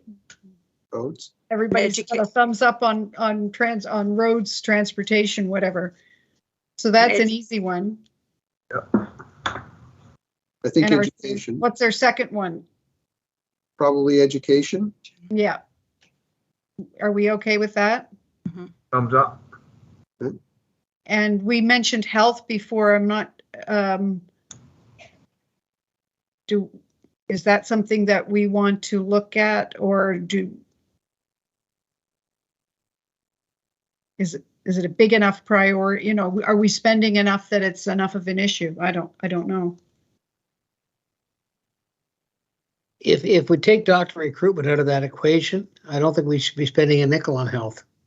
Good luck with that. And so, you know, the operation of the clinics that we maintain, those sort of things, I think should be a responsibility of the province. Okay, let's we have quite a few more questions, so let's settle on those 3. We're Good. not the only people contributing to this, so if building inspection starts trending, then that'll be what it is. But I think health is an issue province-wide, regardless of how much we're spending on it. So can we agree on those 3 and skate along? Yep. Yeah. All right. Thank you. Seems like consensus. All right. So I'm going to just change the view again so I can get back to where I was on the slide. Okay. What new service responsibilities would your municipality find unacceptable? I mean, that could be a long list, but are there any that that are absolutely no-go for the committee? I think that's what they're trying to get at, is if the province brings up, you know, healthcare, there should be a municipal contribution to healthcare. Is that an absolute no-go for you? Or if it were social services, they wanted you to come back into social services, is that an absolute no-go? Like, whatever your thoughts are. I think healthcare for sure. And I think social services as well. We've been there. We know that it works better as it's being managed now. So. Yeah, it's interesting to read some of the old minutes of town council when social services were a responsibility. Mm-hmm. Mm-hmm. What other things could they throw at us, Jeff? Well, let's go back to their responsibilities here. So that's a list there. I already do.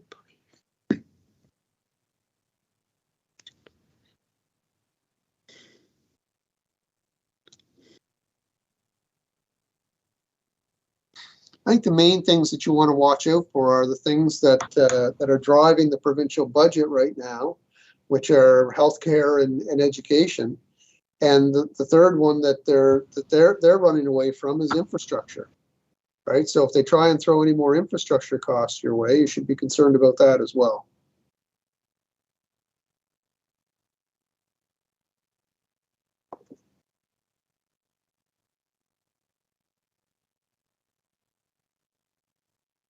Do we separate out long-term care from health?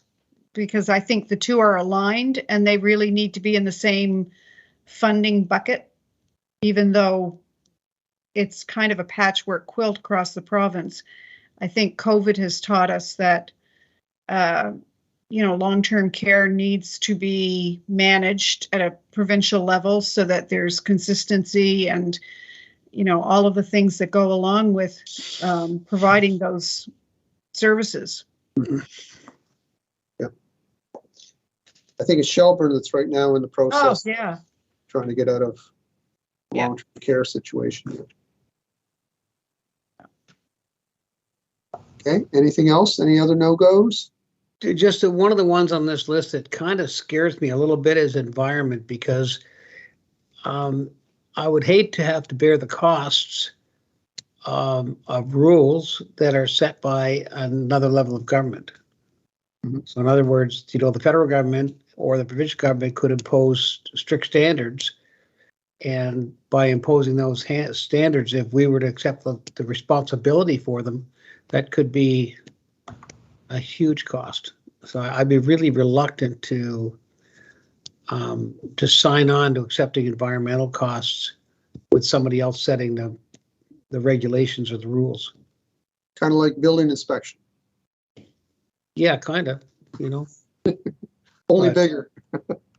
But the environment is such a hot ticket item across the country, and around the world, really, that gosh knows, what they're going to come up with next for minimum standards, some things, and they could end up costing millions. And so I'd be really reluctant to accept responsibility for that with somebody else, as they say, setting the standards.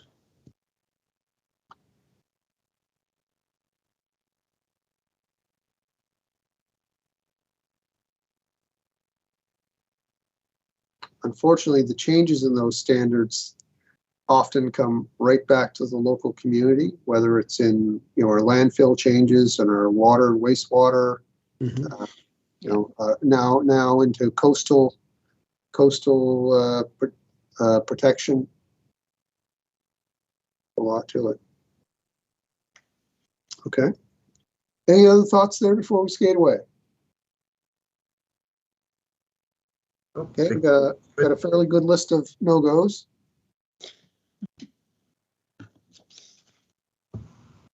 Okay, the next section of the questionnaire deals with the Municipal Government Act. And I'm just going to blow this up so you can see a little better. Where's my little button? There it is. So these are discretionary abilities within the MGA that have been made, I think, in recent years, and they're just questioning which of these discretionary abilities do you believe are useful to your municipality.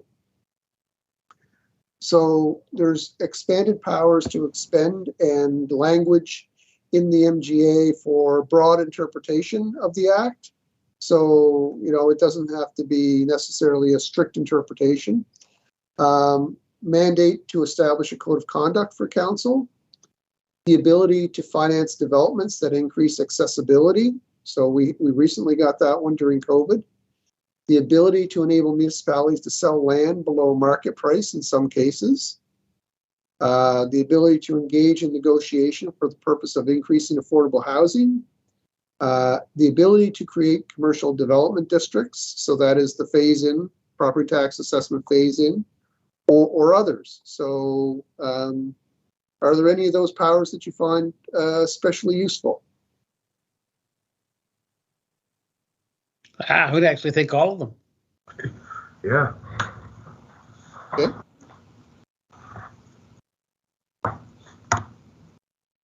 I like the phasing into the commercial development.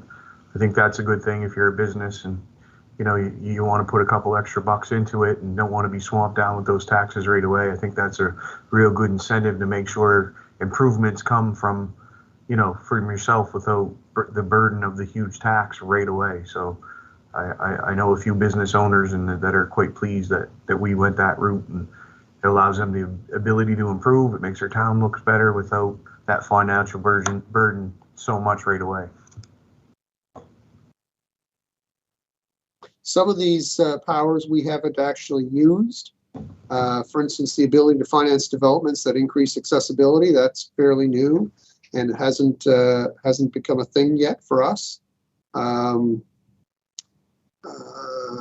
And negotiation for the purpose of increasing affordable housing units, although we did create a special deal through a little bit of creativity and working directly with Nova Scotia Housing.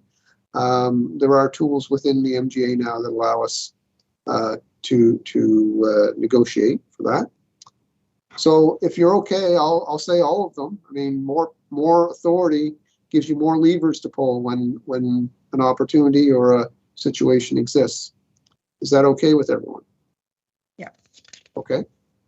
Then we'll move along. What discretionary abilities conferred by the MGA does your municipal council believe are not useful, and why?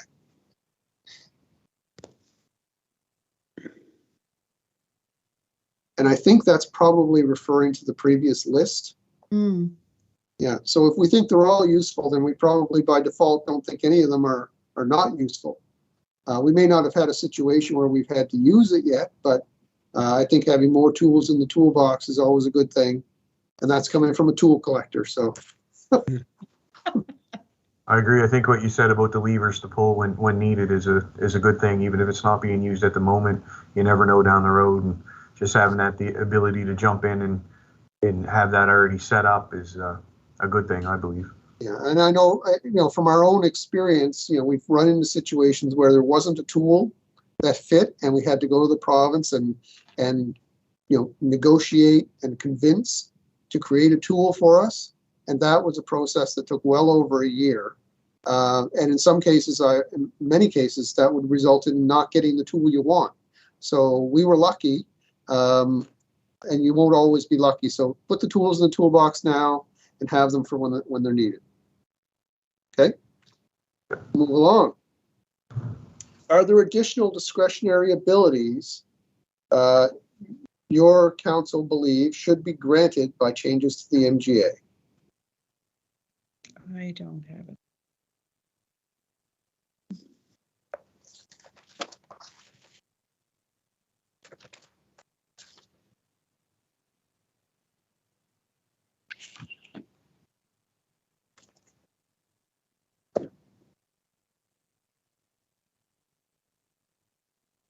Is there anything? Go ahead.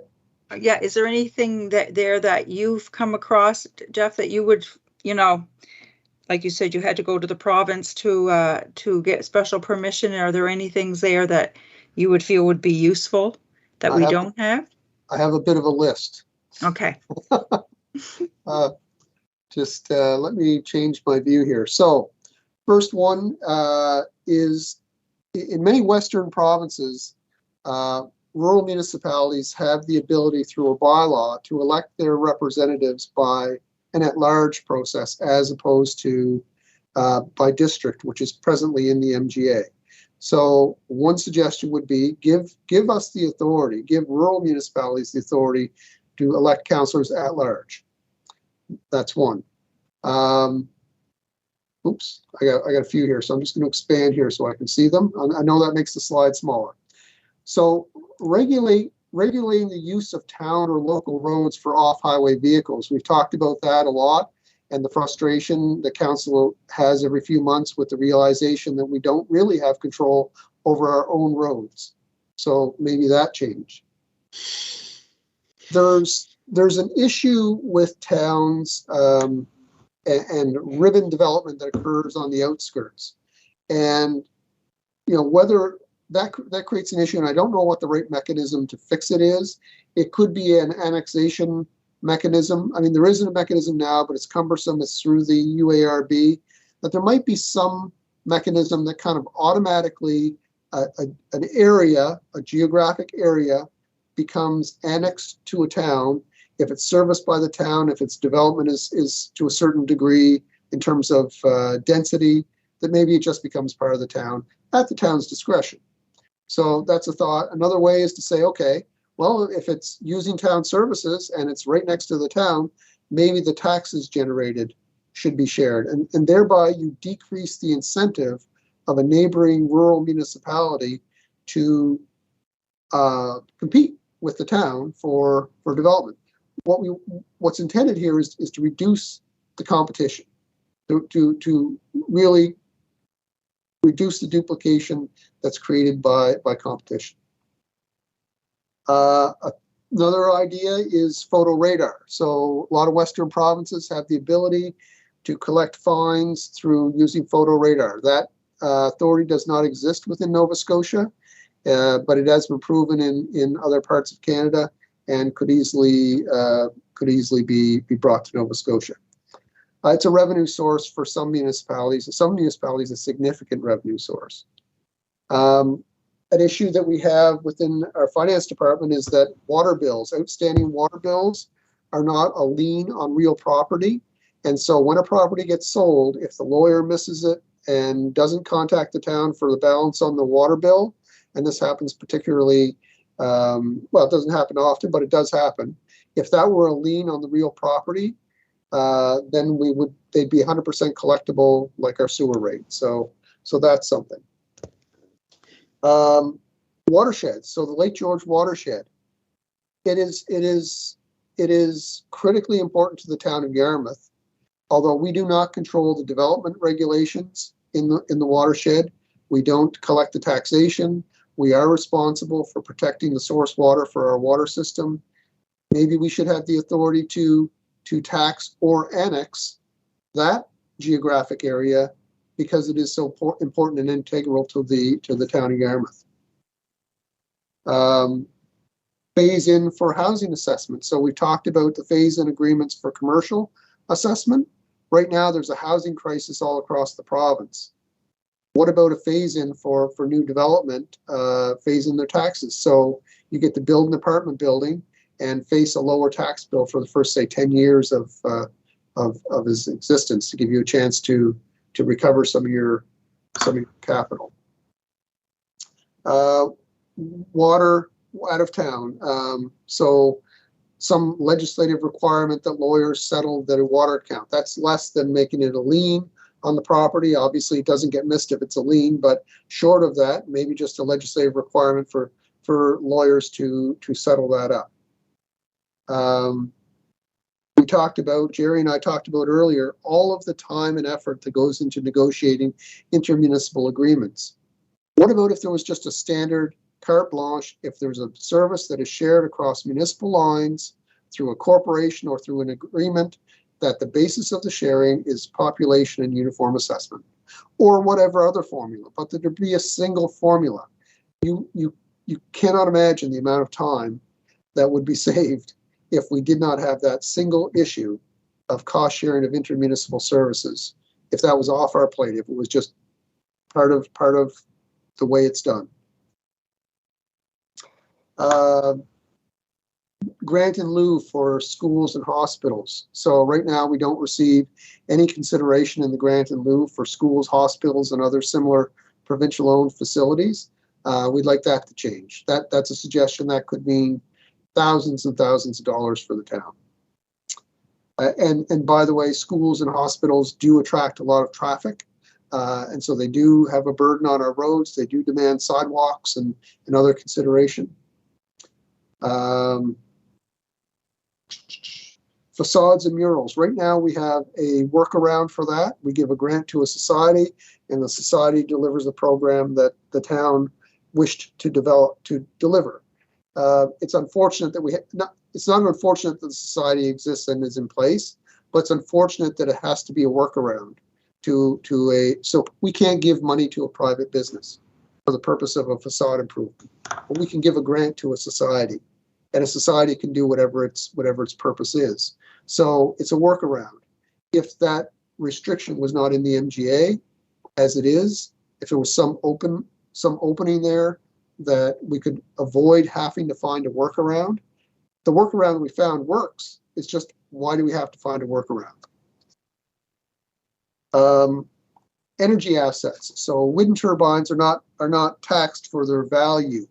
They're taxed based on legislation that came into place around the time the Pummico wind farm was developed. So had that been taxed as buildings, as opposed to be considered equipment, there'd have been a lot more money. It would have been a game changer for the municipality of Argyle. I think that should be reviewed, because those energy assets, particularly wind, tend to happen on mountaintops or on shorelines where there is a trade-off of municipal property value. There's no question. And so could it be that there's some new consideration given to that, given the amount of green energy that is likely to be developed in our province? And finally, assessment on empty buildings. Property assessment on, well, let me be more specific. Assessment on empty hotels. Hotels are a type of business that are assessed based on their revenue model.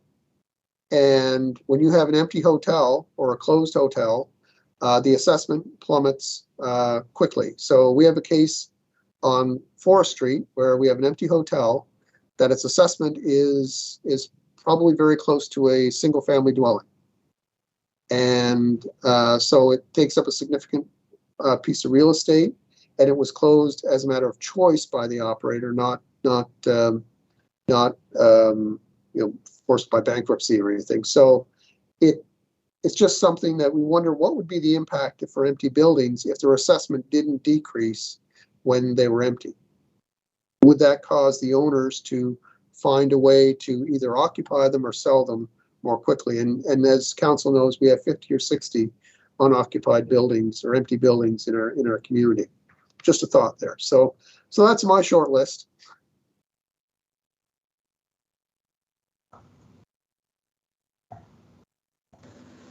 What about the idea of collecting on or billing property owners that leave a building to be demolished, to be able to somehow go after the value of their other properties?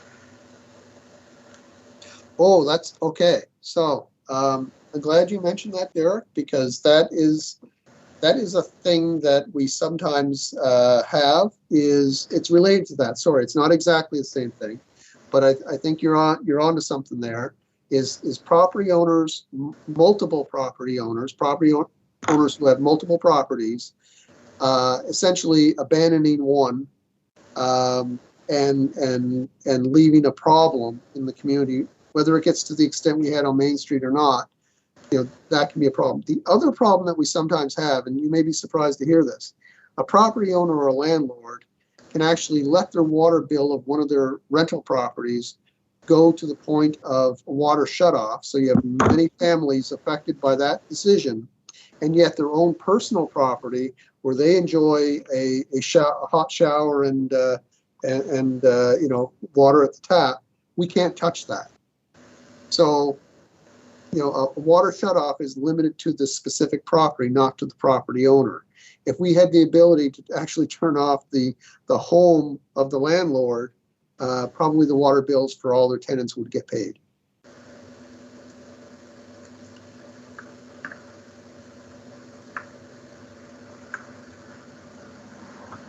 So we're talking about kind of a principle of being able to seek payment or compensation, not just through the individual property, but through the portfolio of properties that a company or an individual may have. Yeah, and companies that, I know that's getting more tricky, but companies that are, I guess we can't go there. Companies that are associated with that individual, but registered under multiple different names. I know there's probably no way around that, but Because we know that happens as well. They just register under Well, different names and. There's a legal process that can help to undo that, depending on the timing of the situation. But yeah. Okay. Any other comments there on? I mean, if you think any of my ideas are crazy, let's cross them off the list right now. Like, I really like the water lean one. The phase in for the new development. I think that's smart, and it encourages people who want to develop to, as you say, recoup some of their money before they have to go to full taxes. And I really like the intermunicipal services one as well, because a lot of times kind of spent on that and whatnot. So those are kind of the big three that stuck out for me. Gil, did you have your hand up? Yeah, just to say that, I mean, I like the list. I think it's great. One of the things that it tweaked with me was that when I was thinking earlier about all of these questions, I was thinking as a town councillor. And this list makes me, something Jeff said or CO said, and then combined with this list has made me think, since we're on the cusp of having discussions with our sister municipality in regards to consolidation, is maybe we should be thinking outside the town boundaries. So I'm gonna put myself in that position, I think, for the rest of the exercise, just to see if it makes a difference. If I'm thinking as a Yarmouth County councillor rather than just a Yarmouth town councillor.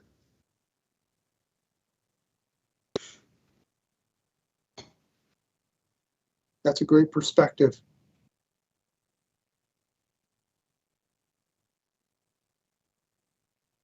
Okay, we want to roll on?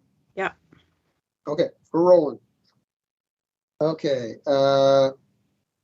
Indicate which regulations or responsibilities your council finds to be causing considerable pressure on your budget and capacity to accomplish core goals. Mhm.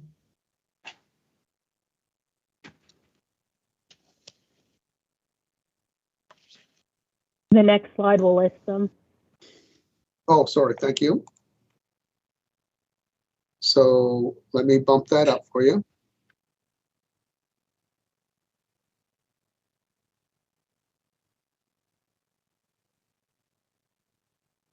Okay, so just to quickly run down through these. Surplus schools, as you know, we have one that's currently in a purchase sale agreement. And as far as we know, there are no more on the way. Property valuations assessment services, I think that costs us about $100,000 a year. Federal wastewater system effluent regulations, by 2040, we will have to be fully compliant. It's so far out because we're very, very nearly compliant now. But that will require a significant overhaul of the wastewater plant, which may be due by then anyway. That's 20 years out. The plant is now, 1988. 1988? Okay, thank Well, you. 1990 maybe, when by the time it was, I think it was around the 1990 time frame. Okay, so that's 32 years old, and in another 20 years, we're going to have completed a major overhaul. So that's at 50 years, which I don't know the normal life expectancy of a wastewater plant, but it seems like it's probably time that it happened anyway. So that will be many millions.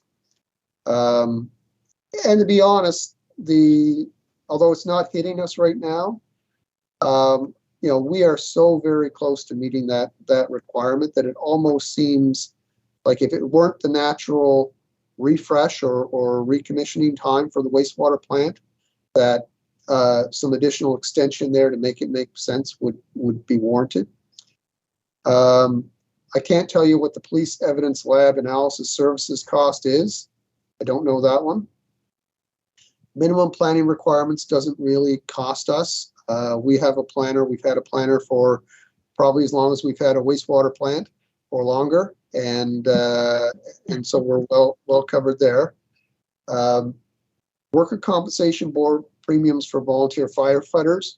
That is an upcoming requirement, but I have to tell you that's something that we've been doing for years in the town of Yarmouth. So again, not an incremental thing. So of those regulations, probably the most impactful for us is the one that's looming over the horizon, which is the federal wastewater regulations. And I would go further to say that environmental regulation in general costs the town an awful lot of money.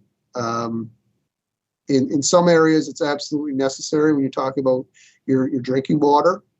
When you're talking about the sieve test for your organic compost, that is absolute gold, but you can't move it off site because there's a piece of plastic greater than 25 millimeters. I think there's a little bit of excessive regulation there. So, and that does cost us a lot of money. We recently purchased a $400,000 screener to try to do a better job at getting those little bits of plastic out.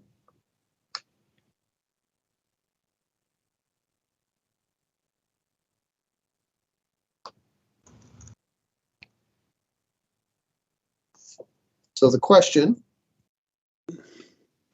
is, which regulation is causing considerable pressure on your budget and capacity to accomplish core goals? So again, in the short term, just the number one, surplus schools. In the short term, it's probably not going to be an issue for the town of Yarmouth. Although in the past it has been. Yes. You know, I recall when Milton School was turned over to the town. I think there was some considerable cost in having that building torn down and removed. And I don't think that the town really could benefit from that building. And so I think the ability to refuse, to decline to accept your surplus school, thank you very much. You know, I don't know that the Acadia School is ever going to see a useful purpose in the future. But I don't see it being a huge problem for the town of Yarmouth in the very near future. But it's something that would have been nice to just say, okay, you guys don't going to close Milton School, then thank you very much. We don't want it. And I agree with you that the federal wastewater systems effluent regulations, those regulations being beyond our control, you know, the cost of those is a little bit scary. I'm curious, though, Mr. CAO, the cost of police evidentiary lab analysis services, is that something that is not in the contract with the RCMP, or? It would be in our contract. It would be one of the many line items in our bill. I just didn't prior to this presentation go back and see how big of a component it is. Okay, thank you.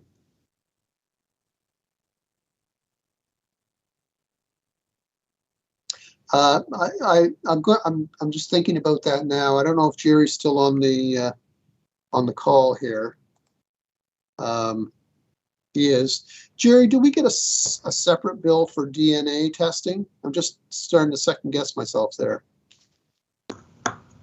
Yeah, no, I was just looking it up. We do get a bill for DNA testing, but our bill is like $5,000 a year for DNA testing. And then there's like a prosecution services and a telecom service piece. The telecom service, I'm not sure. I think that's the system that just the RCMP uses, but our bill for that is $195,000, roughly $190,000.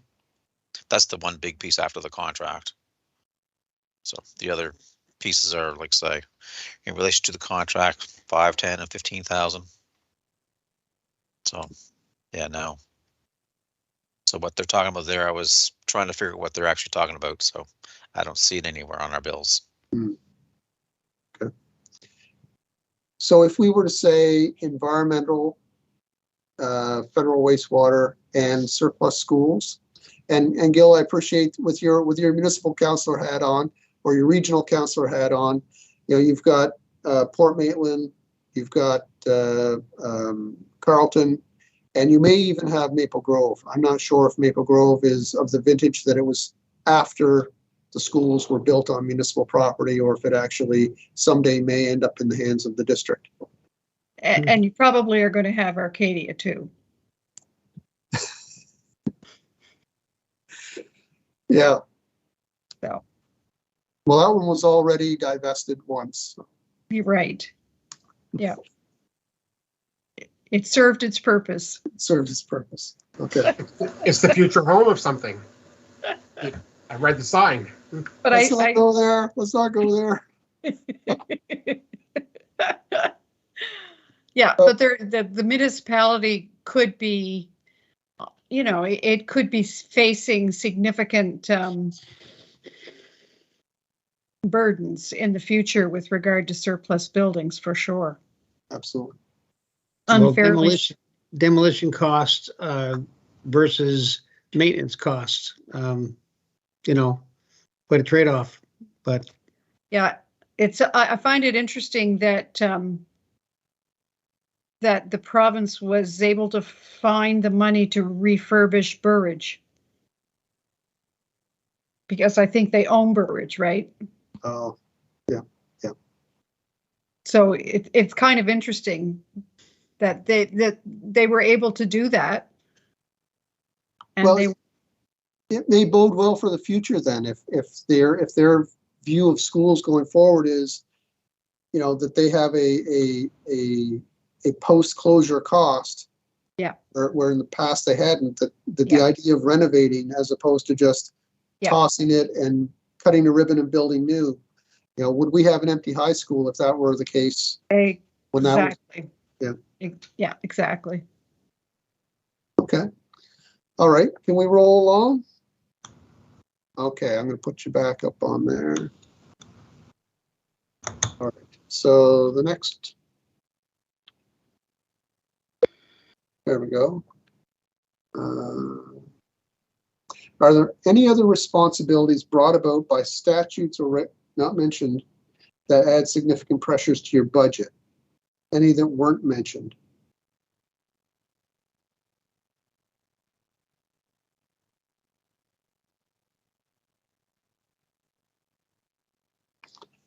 Can't think of any myself. nothing that's brought about by statute or regulation, but you know, acceptance for responsibility of the airport. Right. You know, it's a deregulation, I guess, that got us in this situation, not a regulation. Yeah. Yeah.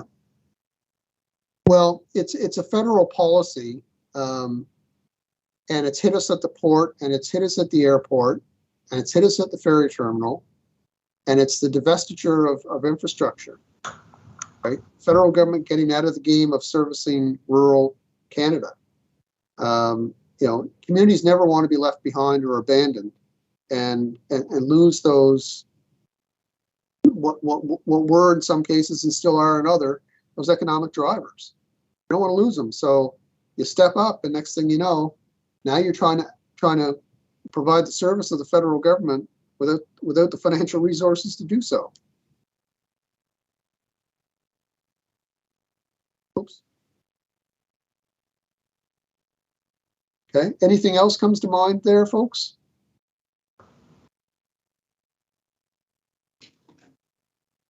If not, I can't see everyone, so you got to yell if you, or sing out if you have something. Yeah, no, move on. Yeah, I can't see you. I can't see you if you're waving me on. So should villages be consolidated with districts and counties?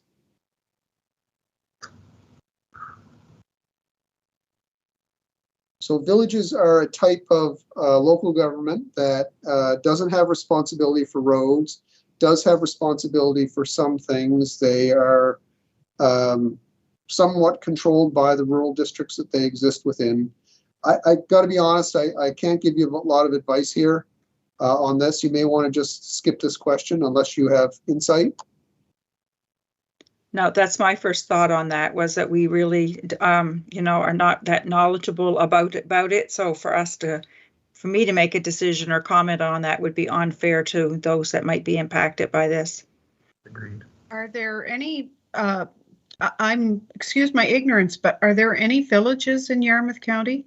No. No, I think no. so. So No, I don't think so. Weymouth is a village that's in Digby County, but Yeah. Yeah. And Bear River is still a village, I think, or have they? I have no idea. Anyway, I don't think it's something that, I mean, I think as a general principle, probably they should be, but I don't have any knowledge really to add to it. No, I think let's just leave that one blank, given that we don't deal with it. Okay.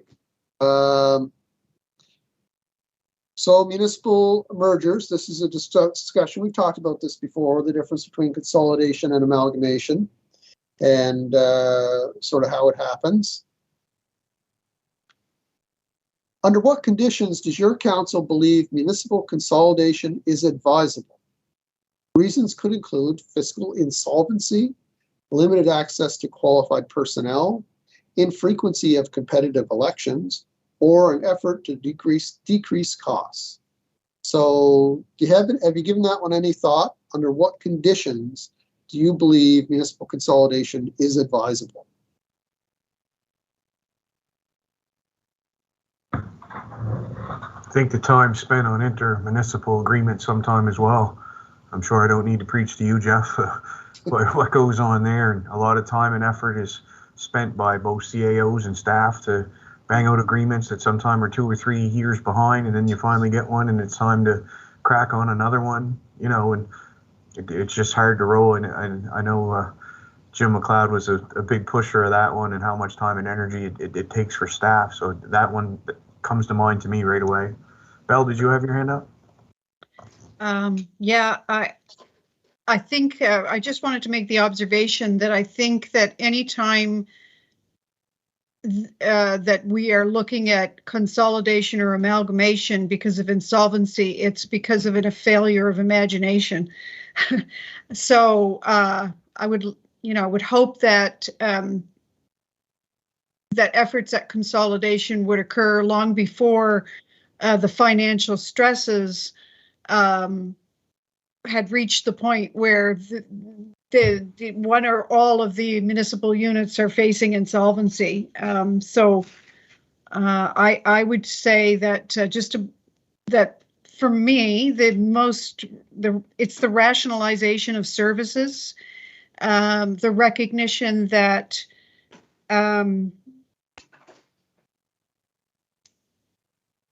that we need a louder voice to bring to the table. We need a bigger voice that that we're dealing now with regional issues. We can't separate the issues that we're dealing with, rural and urban, and this community and that community. We all are in this together. So whether you live on one side of a boundary line or another, it really doesn't make any difference. We all have a stake in the success of our region, and that probably can best be reflected if our representatives are thinking in a regional way rather than in very parochial small boxes. So I guess it goes along with the CAO's observations in the earlier slide about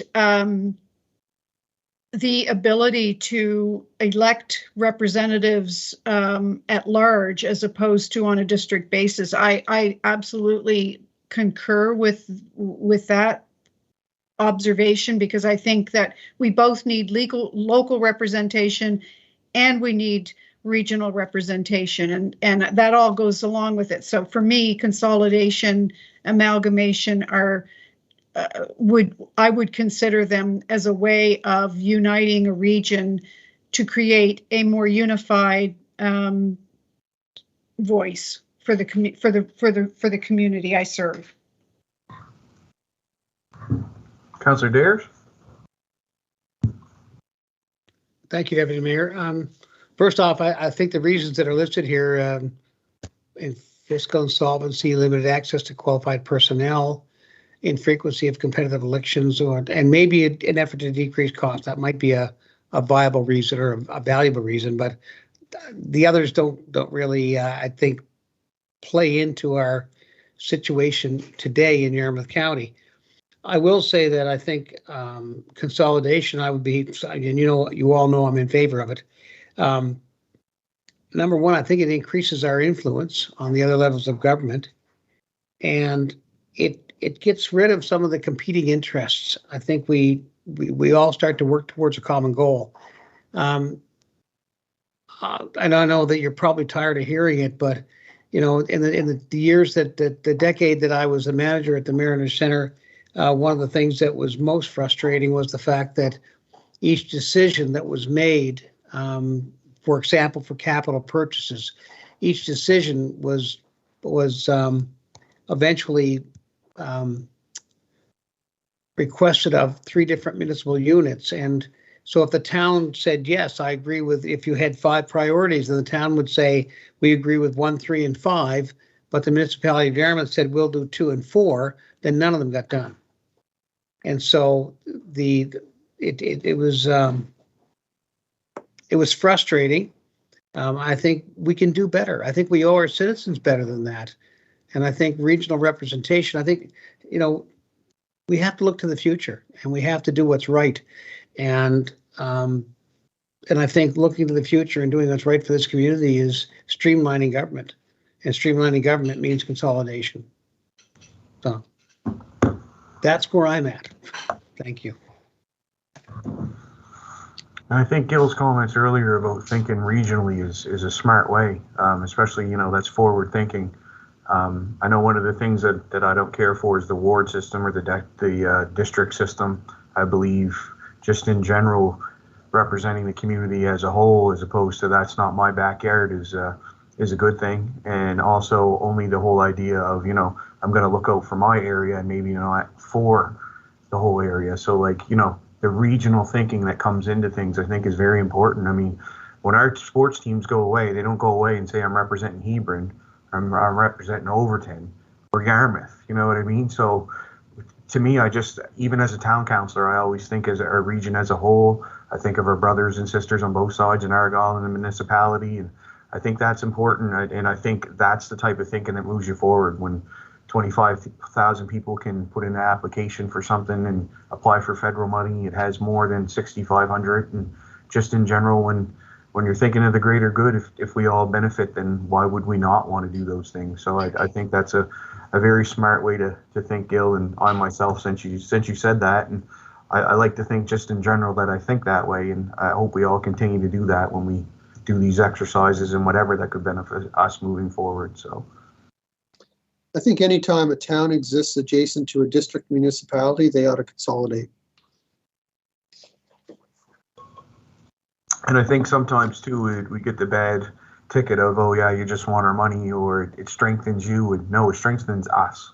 There's a big difference then, it's not just us that benefits, it's the whole. And I think that's how people kind of need to just look at it when we do go down this road. And it is, what do we all have to gain? Not just the people who live in town, not just there, but as a general, consensus to a regional thinking. I think that makes us stronger. Okay. We'll skate along then. Okay, next question. You thought I only had one slide, Steve. Oh, I thought it was an easy test. What incentives could be put in place to make amalgamation a viable option? Incentives. Well, I think the idea of a tax rate, maybe that's, not just straight across the board. And I think that's always a good thing. People are always worried that, they pay this in town and now we do. I think also just that no services will be lost, that, oh, we're going to do this and now our roads may look like this as opposed to how they do now. So those are just two things that kind of pop in my head right away. So maybe there's a, we talked about some of the priority financial issues or responsibilities, and we talked about policing. And just as an example, and you need to be aware of this, that if we amalgamated, and this actually happened to Windsor West Hants. I'll just tell a story out of school. Windsor West Hants amalgamated, and they didn't take the name of West Hants, and they didn't take the name of Town of Windsor. They created a new name, a new municipality. And that municipality did not have a police agreement. They weren't named in the provincial police agreement, which has to name all the municipalities in which they serve. These are 20-year agreements. So they weren't named in that agreement, so they didn't get the provincial deal. So they had to deal directly, as we do, with the Public Safety Canada. The catch is that when you have a direct contract like we have, and your population's over 15,000, it goes from a 70-30 sharing to a 90-10 sharing. So Windsor West Hants, as a combined municipality, went from paying for 70% of their police coverage to paying for 90% of it, because what they didn't see was a disincentive, and that costs hundreds of thousands of dollars a year. So as a financial incentive, if you think about education, or if you think about one of these things that as a regional councillor that would be taken off your plate. So maybe it's corrections or housing or education or something else. But if there were some financial burden that consolidated municipalities would be no longer responsible for, then I think that helps to, it's asking about incentives. Money is a great incentive.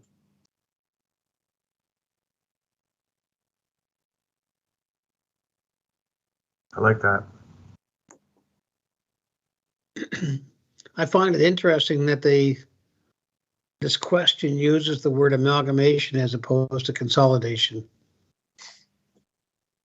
Yep. I believe one has a more positive connotation than the other, and amalgamation would be my second choice, or distant second choice. Yeah.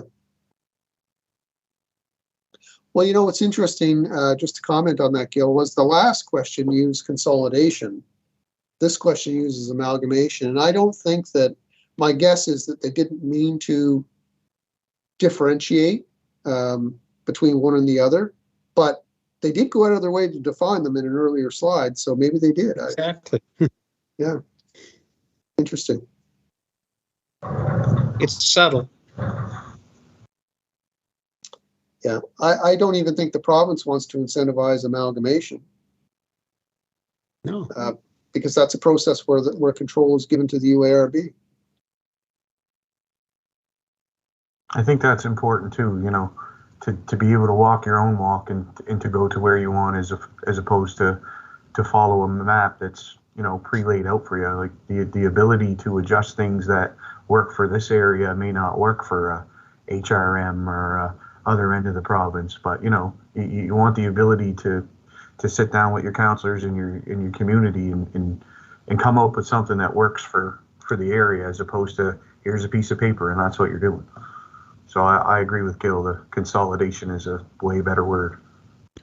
I'll credit the CAO, Jeff, for this. I didn't at one point fully understand the difference between the two, but if you're asking me today what incentives could be put in place to make amalgamation a viable option, I can't think of any.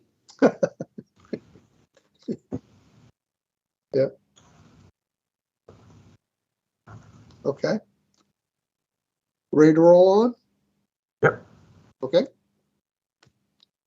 So municipalities can be supported in fulfilling all responsibilities with new and expanded sources of revenue.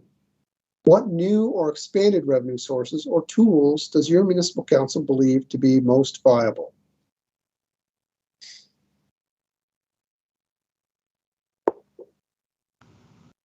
So expanded or new sources of revenue. I talked about one earlier, is that photo radar thing, which in some municipalities in Alberta generates six-figure revenues. Now it could be that they're in the middle of a long stretch of straight highway and people are just hitting the accelerator and not letting off it when they reach town boundaries. But that's an example of a new source of revenue.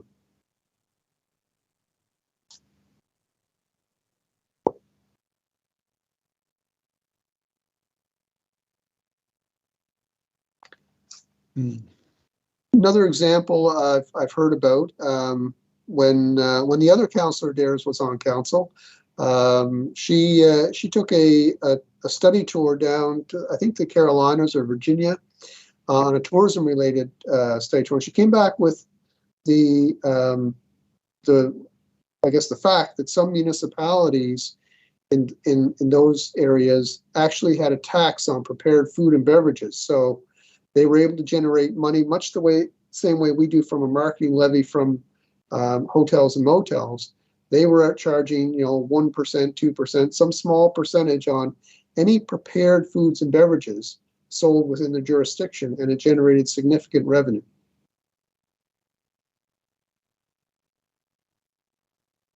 And again, I think that might be a viable option following consolidation, but I don't think it would be preferable prior to, because you'd be disadvantaging one municipality over the other.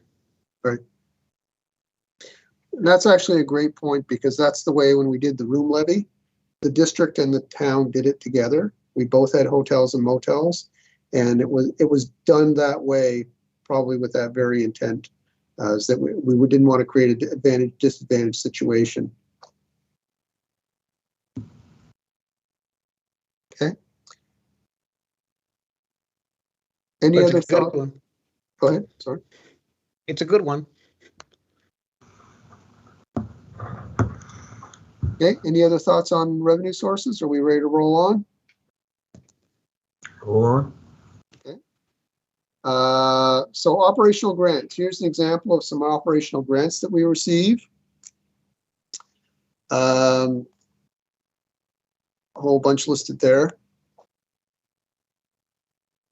So these are the ones that we receive for, I believe these are for operational.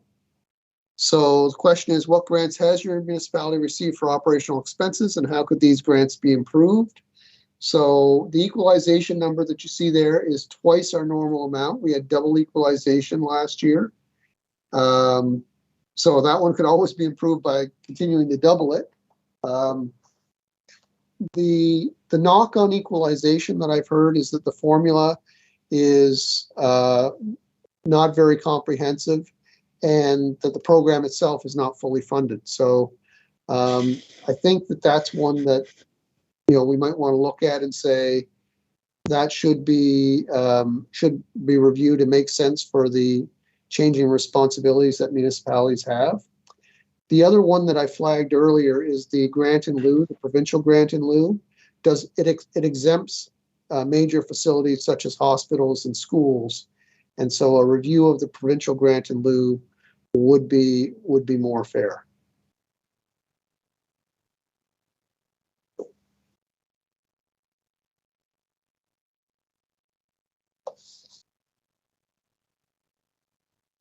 Any comments or questions on operational grants? Nope, Just that the Nova Scotia Power. Yeah, so Nova Scotia Power, we used to receive more money under that program, but they changed the program to benefit most the municipalities that have power generating resources or assets. So Annapolis Royal with the tidal power project about 15 years ago received a windfall when they changed the program to favor generating assets. But since they've announced that that's going to be decommissioned, the town of Annapolis Royal is now facing the reality that that was not a thing that was forever, and they're going to. I think their number is 6 or maybe even 7 digits long as far as what they receive. So you can imagine how that would affect a small town of a few hundred people losing that. Yeah. On the other hand, for us, I mean, the Nova Scotia Power assets in our community are significant, and we receive a meager $15,000.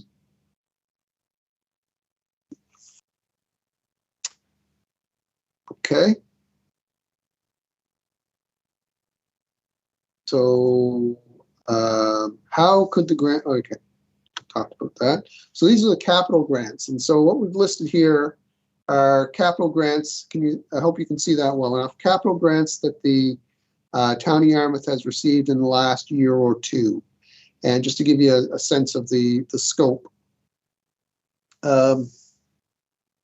So I guess we can answer the question of what grants we've received for capital expenses. How could they be improved? And the only thing that I would suggest to you as council that I would ask you to consider is if you look at the largest item on that list is the gas tax. And the gas tax is the only one on that list that we can count on year to year. It's predictable, consistent funding that we can count on to fund capital projects. The rest of these are essentially a lottery that we engage people like Brandon to work with our staff to make applications, and if we're lucky, we get money. And if we're not lucky, we don't get the money. It is truly like a lottery. The gas tax, however, is predictable revenue for capital, and I would hope, from my perspective, that the governments at both levels move further away from these lotteries and more towards the gas tax more.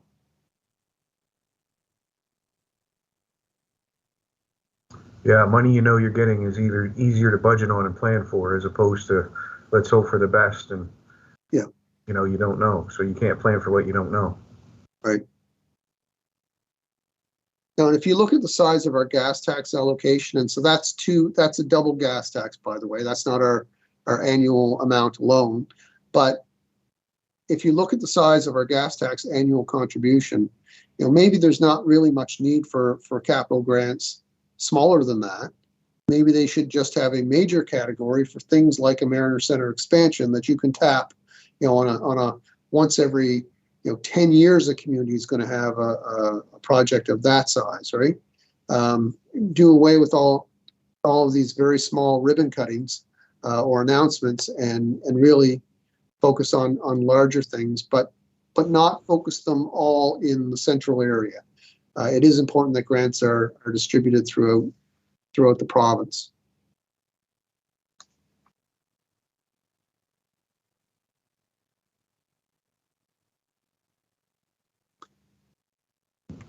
Any other comments? Oh, I think we're good. Okay.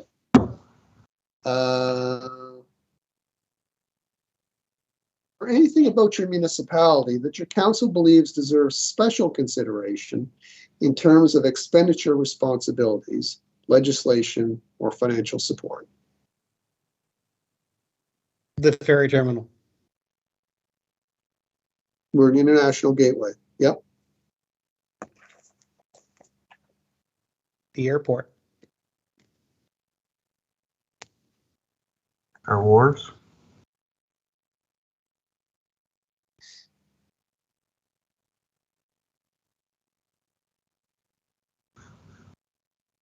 Funny, all the things the federal government gifted us. Yeah, exactly. But you know, it occurs to me, and I think I'm not mistaken in the numbers, but I think between 38 and 40% of the entire commercial fishery in Canada occurs right here in Southwest Nova. So the amount of federal tax dollars that are received as a result of that are pretty freaking significant. And yet we're geographically isolated, and our transportation links are dismal. And then to be offloaded the responsibility for the airport and the ferry terminal, that's sort of kicking us when we're down, I think. Yep.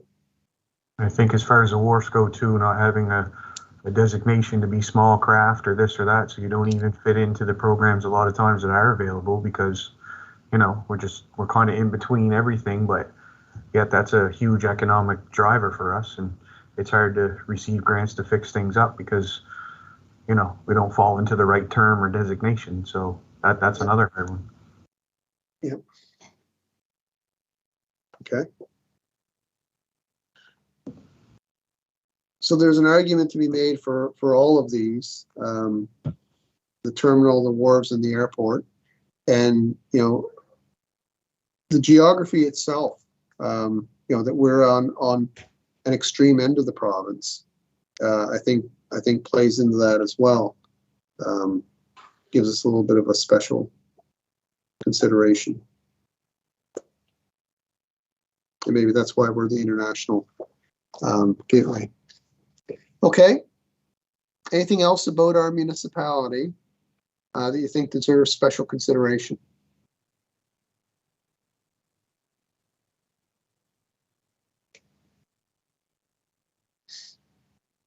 Okay.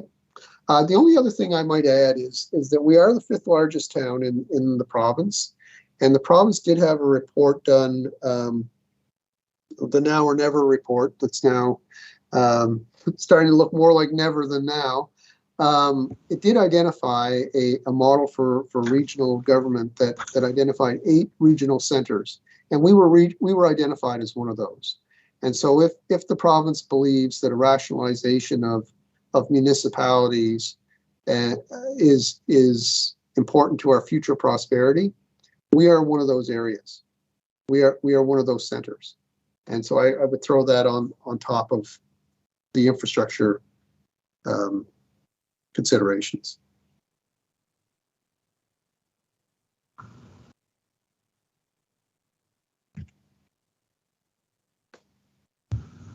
Okay. Yeah. Is there anything else you'd like to share? So Oh, sorry. CAO. Yes.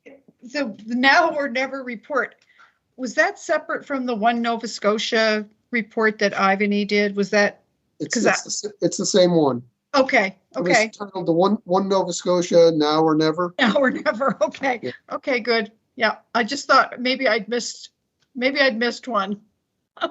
Oh.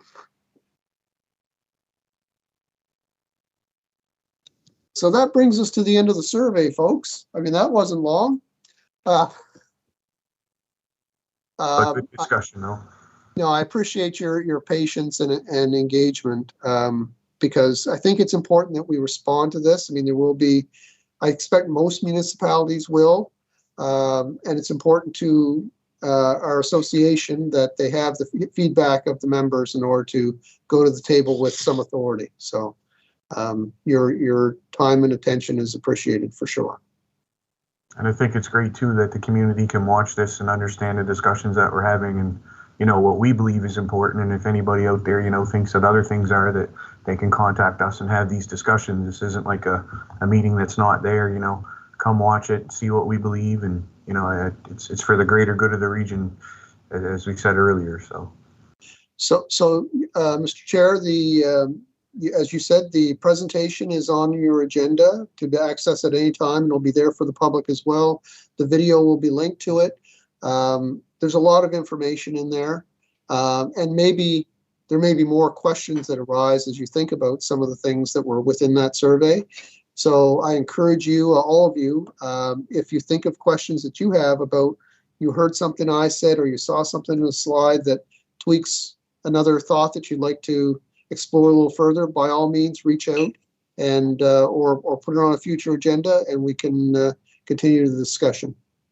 And I think, as Councillor Lesser said earlier, sometimes people don't understand the level of government and what responsibility lies with where, whether that be for a town or a municipality or whatnot. So sometimes through these surveys, it's a learning process for the community as well to realize that everything is not controlled by town council, and some things are provincial level and out of our hands, but we still try to have a say and rally things where we can. So this was a good one, I think, even though I thought it was one slide. Yeah, you were just trying to end the meeting quickly. That's right. So I believe that's the last thing. Go ahead, Councillor Dares. I was just going to ask if there were any in-camera items. I have a very quick one, I promise. Okay, motion to go in camera. Motion made, seconded by Councillor Heather. All in favor, do so by raising your hand.